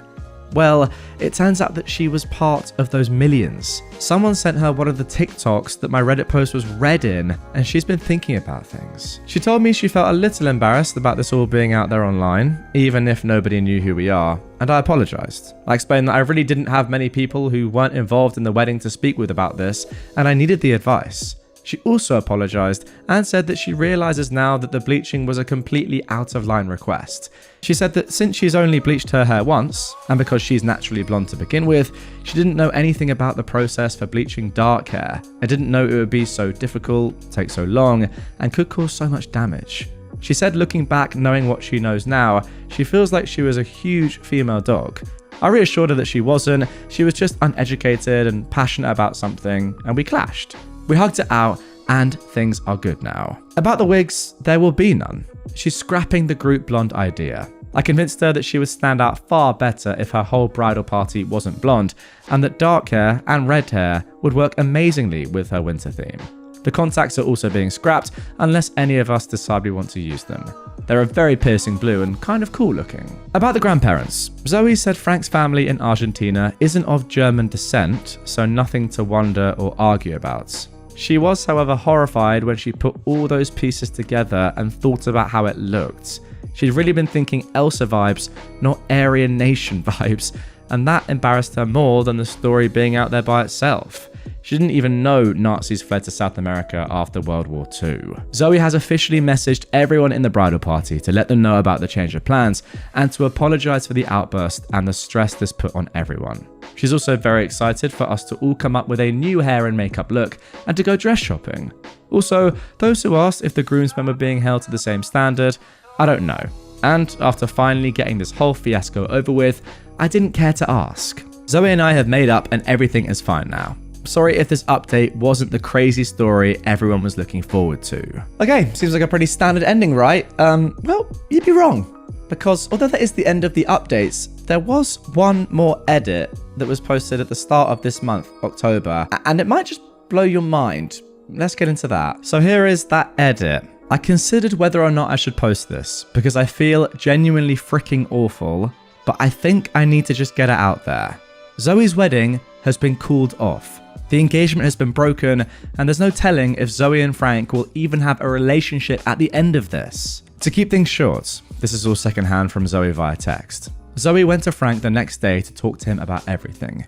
He'd been gone until the morning after she and I met up due to a work thing. Turns out, 3 of his groomsmen, including the best man, have already started the bleaching process. It went well for 2 of them, as they were both pretty light-haired, though not quite blonde. His best man, Brandon, however, has orange hair now. It's not terrible, but it's not great either. In addition, it's patchy because he did it at home with a buddy while they were both drinking, and now he has to go into a salon to get it fixed, plus his hair already feels fried. Frank told Zoe that since half his side has taken the plunge, and because it effed up Brandon's hair, for the moment, that the rest of the bridal party, and he apparently singled me out by name, need to suck it the frick up and get it done. This resulted in a huge argument. Zoe called off the wedding and Frank ended the engagement. Zoe is sleeping at her parents' place and they've not spoken since. I feel awful. I know I have a right to boundaries and autonomy and stuff. I know this isn't my fault, but I feel like if I'd never made such a big deal out of things and just gone through with it, this never would have happened. Well, just when I thought we were going to have a couple of chilled updates there, no. It's actually an edit this time, which destroys everything. OP, I do have to say though, don't for one second think that any of this is your fault. If these people, this couple, Zoe and Frank, were going to break up because of dyeing their hair or bleaching their hair, then I'm pretty sure they would have broken up eventually anyway. I mean, come on, if they're that fragile in their relationship, then it wasn't going to last. I wouldn't blame you. If anything, you've probably done them both a favor, because if you're breaking up over someone dyeing their hair and not liking it, then yeah, it's not looking good for your future. Let's be completely honest. But there we go. What a start to this one. Let's get into our second best of post. My boyfriend of 8 years told me he wanted to open our relationship. I am a 28-year-old woman, and I met my boyfriend, who is 29, many years ago through some friends. He was living in another place on the other side of the country. We instantly took a liking to each other and became boyfriend and girlfriend. In the first year of our relationship, it was distance. Both agreed that after I finished my schooling, I would go and live with him. I had to leave behind everything. Friends and family, a perfect job offering with an amazing salary with this company that I'd interned in previous years, which I loved by the way, but I thought that he was worth it. So I moved to where he lives and everything was good. We talked about our future, both agreed we'd get married at 30. We focused on our jobs and ourselves. We fought, but could never be mad at each other for longer than a few hours. We bought a house together with a nice yard, the perfect home for our future together. Last night, while we were eating dinner, my boyfriend told me he wanted to talk about something. I said, all right, and we proceeded into the conversation. He started off by saying that he loved me and that I'm perfect to him. I thought he was going to propose to me. Instead, he told me that he is polyamorous, that he just realized that, and that he wanted to open our relationship. I asked if I did anything wrong for him wanting to open the relationship, wondering if I didn't satisfy him enough emotionally and sexually. He said no, and that it's just who he is. I told him that I only believed in monogamy. I can't personally see myself with anyone but him. He told me that I was being ignorant when I told him I only wanted him. I backtracked into what I was saying and asked him if he'd already thought of another woman that he wants instead of me. He tried to deny it, but he said there was a woman that he'd met, that she's also poly, that they never did anything and that I shouldn't worry about it. But I couldn't believe it. I didn't know what to say, so I finished dinner in silence. That night, I chose to sleep in the guest room. I couldn't bear to look at him. I started thinking of all the things and opportunities I'd missed, like my dream job, my friends, missing life achievements of my nieces and nephews, and not spending enough time with my mother before she passed away. All of the 8 years I had just went away. They left a sour taste in my mouth. I regret the life I had in the past 8 years. I keep thinking of who would have been, what I would be doing. This morning, he didn't go to work because he felt like trash because I slept separately. So we talked about everything, and I told him that I cannot be with someone like him, that I didn't want to enter an open relationship. I told him I wanted to leave. He started crying and said he couldn't change who he is. Why would I say that I regret our time together? I told him because he'd wasted it, and our future together has just disappeared. I told him it would take me time to learn to not love him anymore. I thanked him for the past 8 years together. He said he takes it all back and that he'll stop talking to the other girl, that he doesn't want our relationship to end, but I can't do that to someone I love. I cannot hold someone back from becoming who they are. If he is poly, I don't care, but it's just not who I am. I've packed all the things that I own. I'm gonna move back home, live with a friend. I applied for a job that I actually like. I'm sort of embarrassed to admit to family and friends why our relationship ended because it feels like I wasn't good enough for him. I feel like I wasted my 20s for him. Okay, that is the original post. Now, before we get into the update, first of all, here are some relevant comments that are very pertinent to the story. Someone asked, I wonder if he is also okay with you seeing other people. And OP replied, when I asked him how he would feel if I saw others and bringing other men into our home, he said he wouldn't mind and that we wouldn't bring a new person into our bedroom, but into a guest room, which felt super icky. Another comment, which to be fair is quite a obvious one, but maybe they didn't actually ever have this conversation. Someone said, did you never have the monogamous first poly talk? OP replied, the only talk we had was about us, marriage, and children only. I never had the desire to pursue anyone in 8 years. It was only him. I know what poly is. I understand it, but it's not for me. Yeah, you know what? I kind of agree with that. I think it's a pretty niche thing to be polyamorous. The majority of people aren't polyamorous. So surely if you're talking about children, marriage, the future with just you two, yeah, it makes sense that you wouldn't outright ask that question. It's kind of implied, monogamy in general, right? So then let's get on to the update. This was posted a month later, the beginning of this month again, October the 1st. I thought I'd give an update of what happened. It's been well over a month since my ex-boyfriend wanted to open our relationship. I've moved away and now I have my own place. My new job is much better than my last one. Everything's been good for me, spending a lot of time with family. When we told our mutual friends and our families why we ended our relationship, they thought it was a trashy situation and they just joined my side. About the house that I've recently purchased with my ex, we decided to put it up for sale and split everything evenly. I haven't talked to him since we broke up, but I've heard that he started dating the girl he told me about, which I knew was coming, so I wasn't really surprised. I'm not really in the mood for dating at the moment. I'll probably take more time for myself. In the end, I'm happy. I've learned a lot and everything has been good. You know, sometimes I wonder with these stories, right?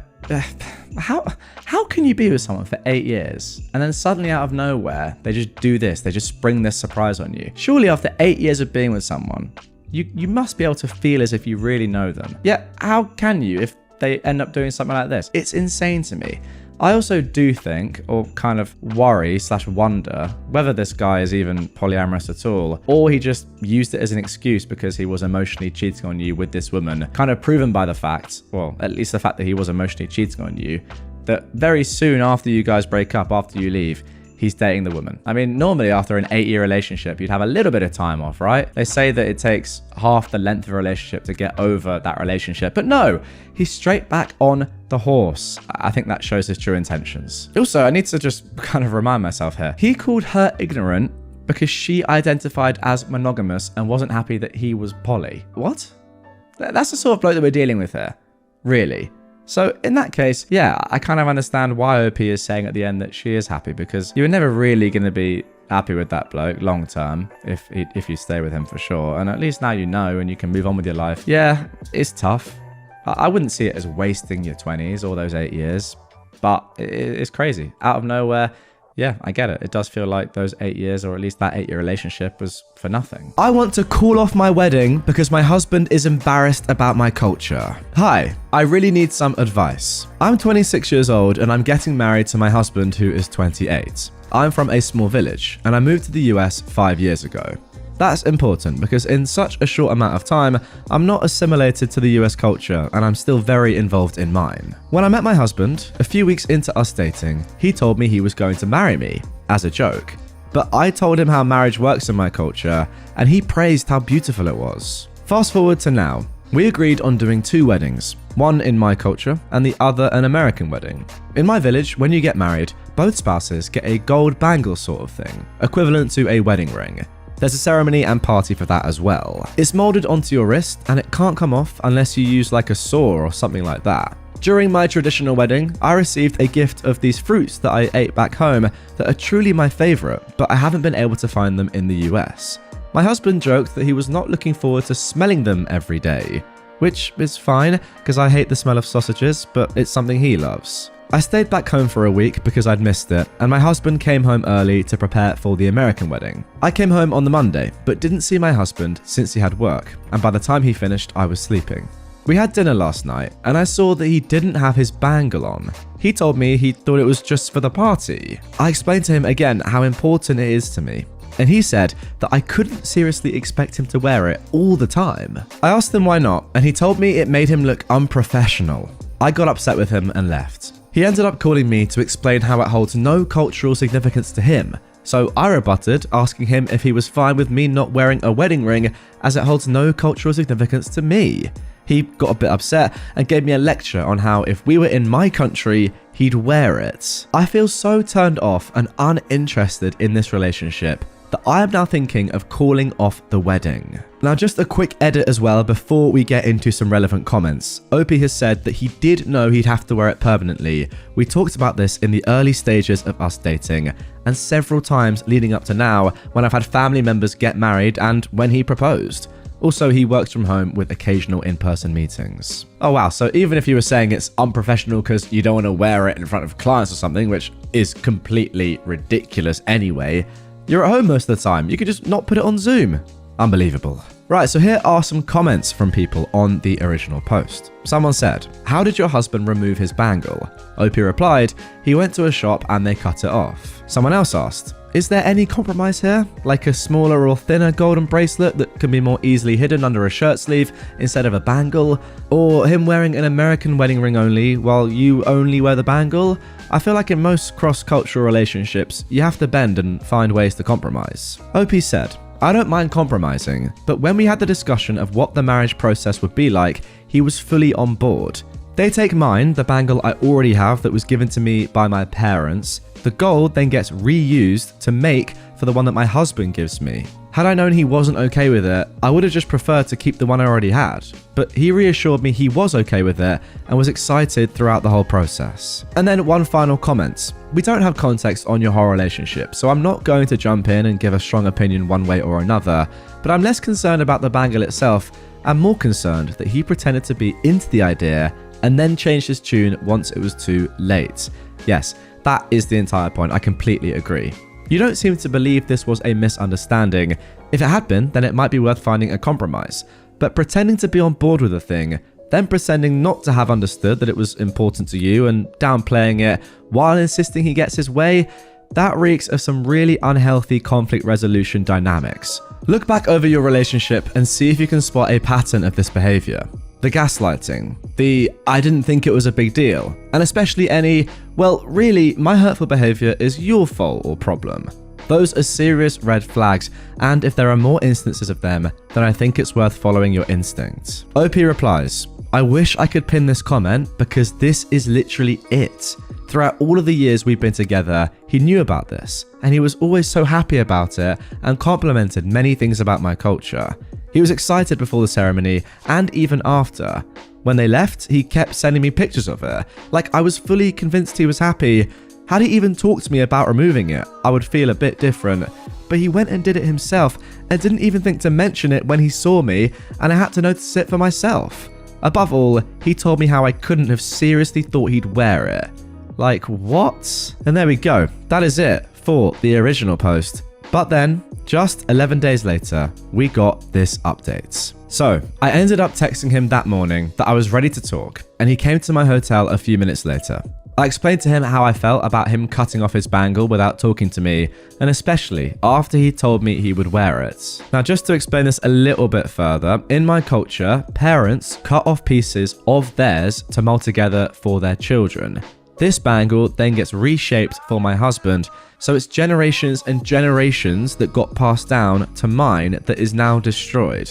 I explained that if I knew he didn't plan on wearing it, we could have just bought him a new gold one instead of using mine, so I could keep mine intact and be able to give it to my children, or we could have made one that can come off and such. And if he told me that there was no way he'd ever wear it on any occasion, then we could have gone our separate ways. He apologized and explained that he didn't think he'd have to wear it every day.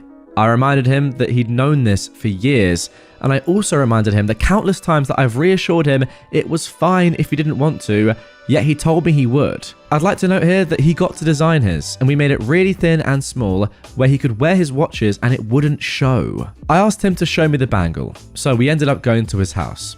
I don't know if the person he went to was bad at his job or what, but they literally melted it. It was cut in several different pieces, so my original design is completely ruined. It probably doesn't make sense to you guys, but that is really upsetting to me.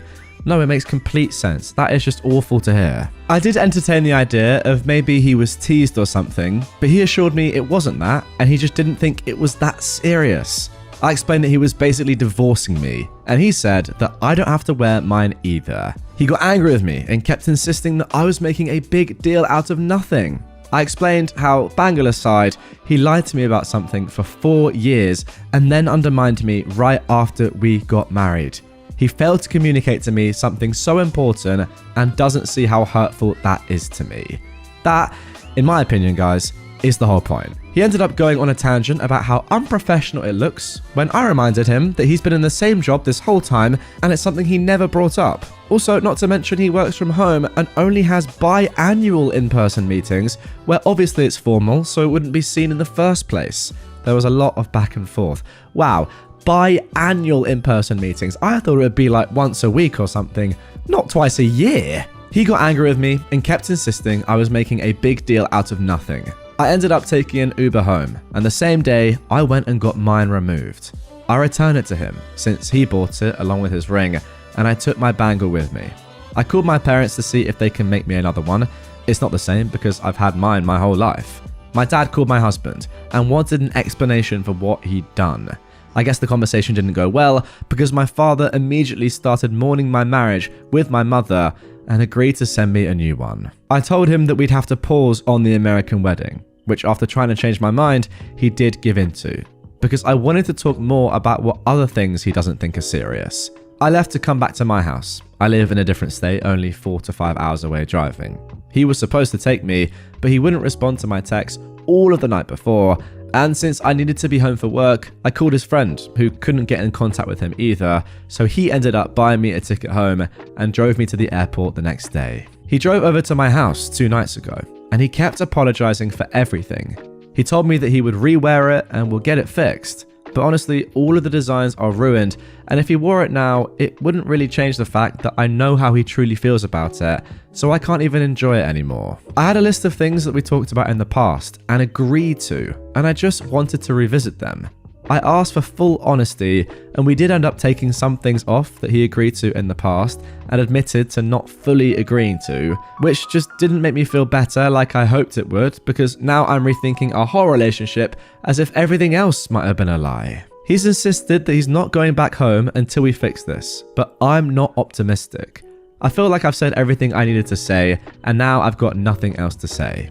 He's staying at a hotel nearby and has been coming down every day trying to talk, but he's not really saying anything new, and he just keeps repeating the same thing. My dad posted pictures of me with my old bangle, implying that I was single. He's been sending me numbers of men that he wants me to talk to.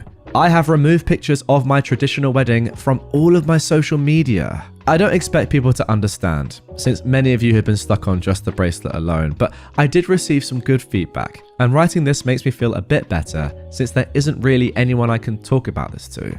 Also, in the same way that if he had a problem and waited this long and then tried to secretly remove it without talking to me, imagine he had a big problem with me in the future and then lied to me that everything is fine, only to randomly get divorced, even though I didn't know there was an issue to begin with up until then. Okay, that is the end of the post. Let's finish things off with a couple of comments. Someone asked, so do you guys not live together? OP says no. I wanted to wait until we were fully married to do any marriage things, you know? We live in states a few hours away from each other and we visit each other a lot.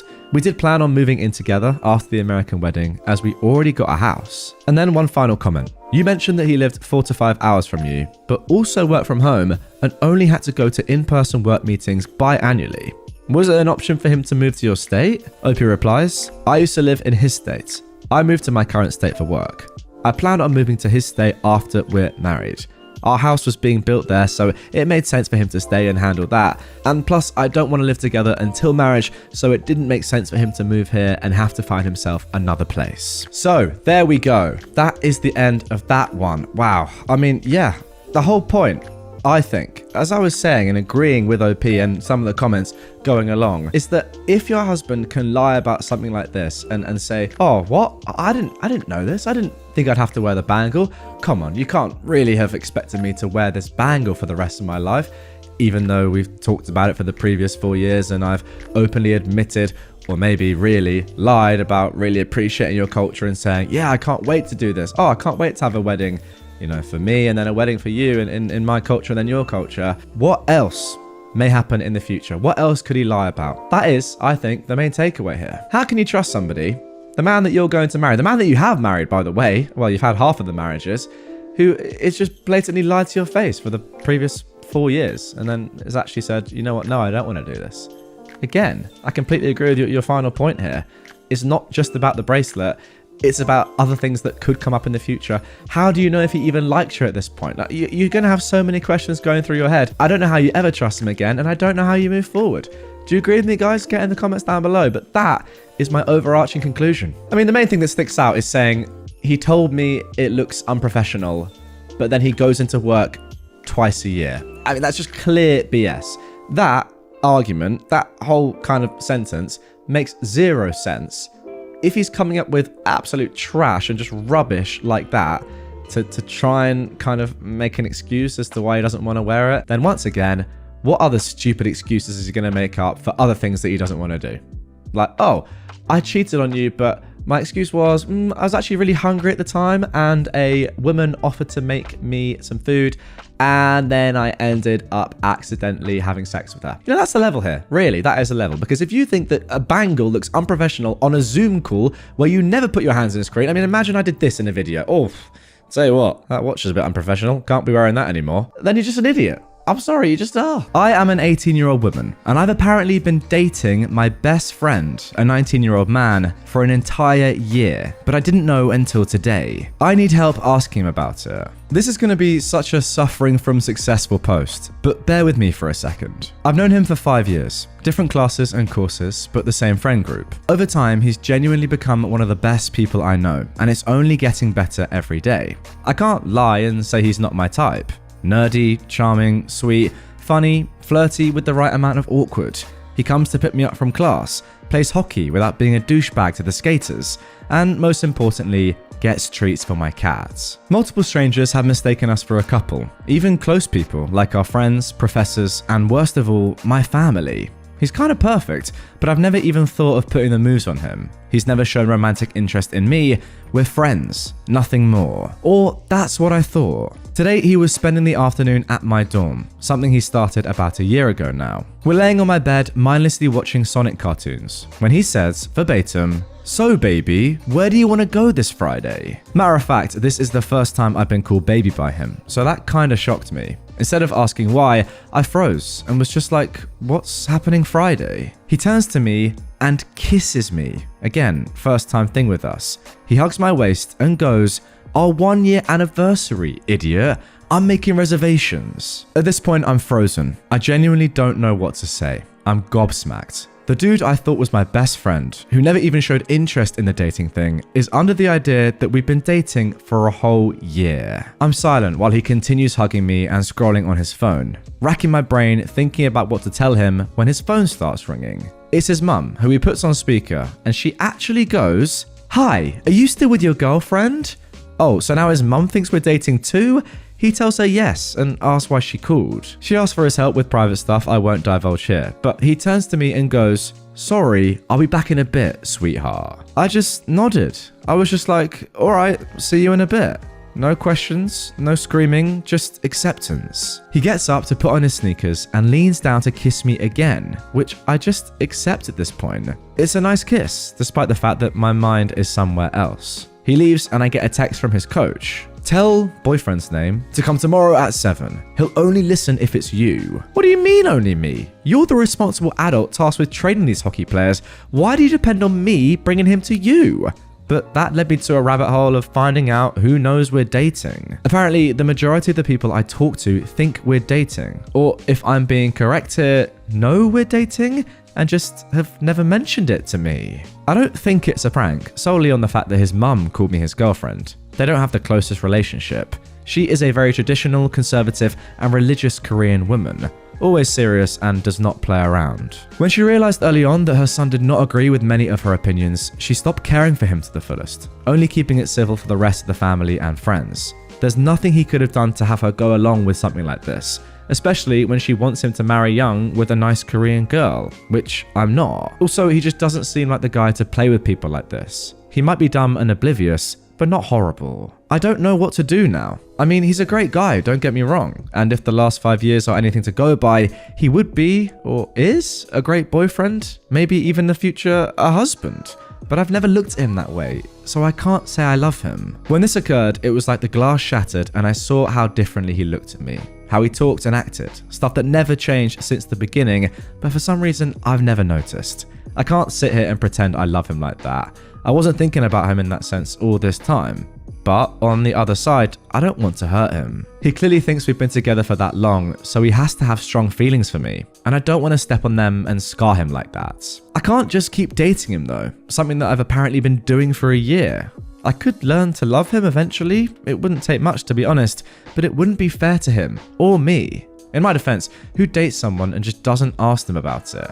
If the roles were reversed and a year ago something happened where I was like, oh my, I love him. This was probably a date. We're probably dating right now. I would have confirmed with him or at the very least said something for the following year, not only at the 1 year mark. I just don't know what to do. I'm scared and angry, disappointed in myself for not recognizing the situation sooner. I feel like I'm stuck between the sword and the wall. The last thing I want is to hurt him, but I also don't want to lie to him. How should I go on about this with him? Now, my immediate thoughts are that this may be possibly the most unbelievable friend zoning that I've ever come across. So unbelievable, in fact, that you didn't even know it was going on. And that just makes it even funnier. Like, it's very harsh on this guy. I don't know if he's just being strange. I completely agree with OP. Like, you would always ask, or at least like, you'd know you're dating, wouldn't you?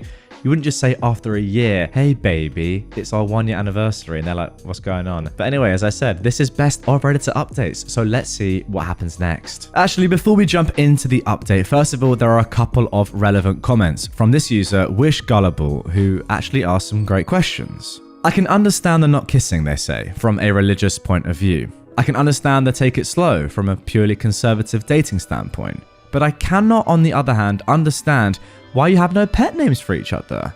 Is anyone from Korea? How do you guys do stuff over there? Maybe it's a cultural thing though, and a year was long enough to move the relationship along?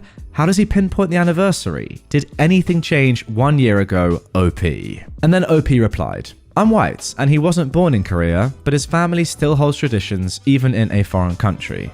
There were no pet names, because there was no relationship, it was never even suggested. Nothing really changed a year ago, worth noting. I went back to check on messages and Google Photos, nothing important. I've already sent him a message to meet up after practice and he said yes. So I'll have a talk with him soon. And then a couple of days later, we get this update. Turns out he's just dumb and sad. Or maybe crazy and psychotic. I did give him way too much benefit of the doubt. I read a lot of comments and messages that were sent to me privately on what I should do.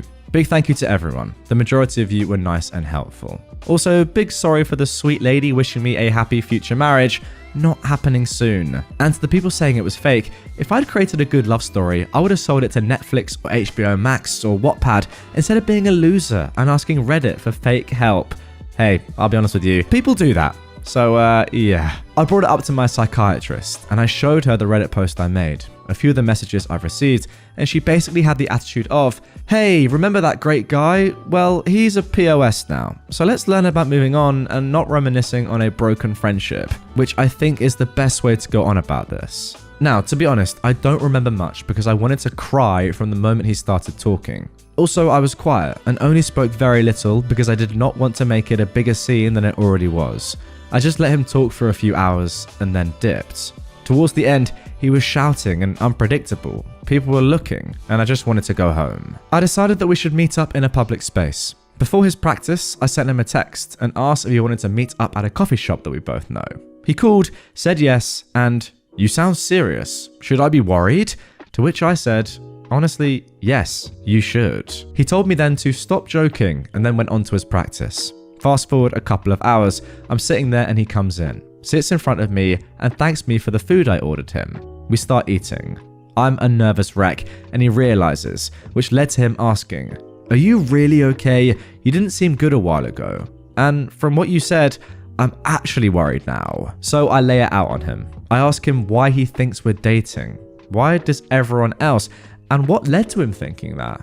Now he's just quiet and I'm just looking at him, not saying anything. Stuff after this is a bit fuzzy because I just wanted to cry. This next stuff came very out of the blue for me as well. It's just kind of weird looking back on it. He says something like, I didn't really think we could actually date if I asked you up front. To which I said, that's how relationships usually work though? You ask? To which this led him on a tangent about women in general. Opinions that he shared with me and said to my eyes with no regrets. What I saw in front of me was no longer my best friend of 5 years. It was a boy who grew up to be a man and to have a very damaging idea of women. Stuff that I could assign to immaturity, but he had nicer things to say when he was 14 than what he was saying to me now. I just interrupted him and asked what led him to think about women this way, since he never let his family, most predominantly his mother, influence him into these antiquated ideas. To be honest, I don't think even the most conservative women in the world would say what he said, but his mother still has some not so nice beliefs about women. He was quiet for a while, and that did give me some pity. Until he opened that mouth of his again. You know, there's these podcasts. Oh my days. What a time to plug my podcast, guys. If you didn't know, I also post these YouTube videos on all podcast platforms.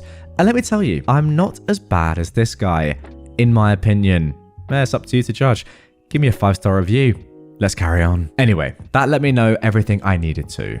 Oh, so you're a Tate fanboy now. He starts arguing and yelling that it's not him, but that they know what's right and wrong, how things should be, and to be honest, I'm not really listening to him at this point. I just want to get out of there and cry. I'm listening, but nothing is registering. Some of the milder things he started yelling are about women and our relationship with food and how we should have a limited amount, how we're so vulnerable and emotional, ready to blame men for everything, and how we start yelling at every minute inconvenience, which is funny in hindsight. How menstrual stuff was a hoax, and that I was no doubt lying when I couldn't walk from my period pains because I wanted his attention, and that no girl can possibly feel a greater pain than a man. He also said that when we're talking about his course, something to do with car parts, it was not cute and sweet of me, let alone women in general, to act dumb and pretend I'm clueless, because that does not make me more appealing. I genuinely, though, don't freaking know how a car works. My freaking bad. I tell him that if this is all a big joke, it's not funny. He interrupts me and talks about how he listens to these men but doesn't tell anyone because he knows that me and our friends wouldn't agree. He tells me that I'm not a perfect woman, whatever that means, but that he still would like to date me but couldn't tell me because I'd say no and ruin his fantasy. I'm crying now and people are noticing, so I just want to get out of there immediately. I tell him, not verbatim, but along these lines, "You're so freaking stupid. You genuinely could have dated me if only you'd asked. You could have had everything, but you started listening to opinions of guys who have nothing. How sad can you be to pull a stunt like this instead of asking like a normal person?" He starts yelling that I'm wrong and they know what is right, starting a whole rant that I don't have the strength to listen to.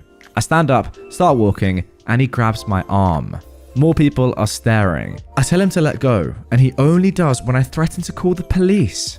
I left telling him to never speak to me again. I'm now home. I've blocked him on everything and told some friends what happened. They were all shocked by how he acted and what he said. One guy did tell me he was always easy to influence though.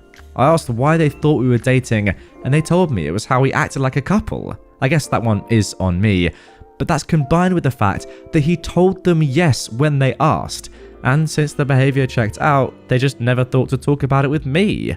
I'm not responding to any of them right now. To be honest, I'm moving cities in a few months with my family. I used to cry about it non-stop because I'd have to leave all my friends here, including him, and that was the last thing I wanted. But now I'm kind of glad I don't have to worry about bumping into him. I just feel distraught. Like, that was a nice friendship. It was a pillar of my childhood, and now it's just gone. He said and did some nasty things, even if it was in the span of a few hours. If up until moving he comes up to me personally or tries to pick me up from class, I'll repeat that I do not want him in my life anymore. If push comes to shove, I'll call the police. Not that I think they'd do anything. I'm also sharing my location with both my older brother and father. Yes, it might be a bit delusional and not needed, but you never know. He was a great guy, and we did have a good friendship up until he decided to view women as objects and date one without asking because he deserves it.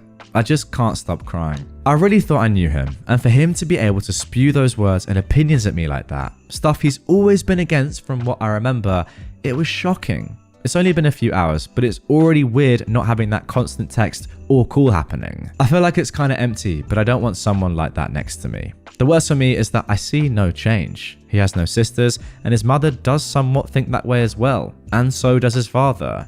Maybe Coach could help, but I don't know. I just feel betrayed, I guess. It feels stupid to say, but it's true. I mean, I get men like this every single day. Every girl does. It goes from professors who know me to drivers who are seeing me for the first time. Comments vary from just telling me I'm pretty to more gruesome stuff. I'm used to it.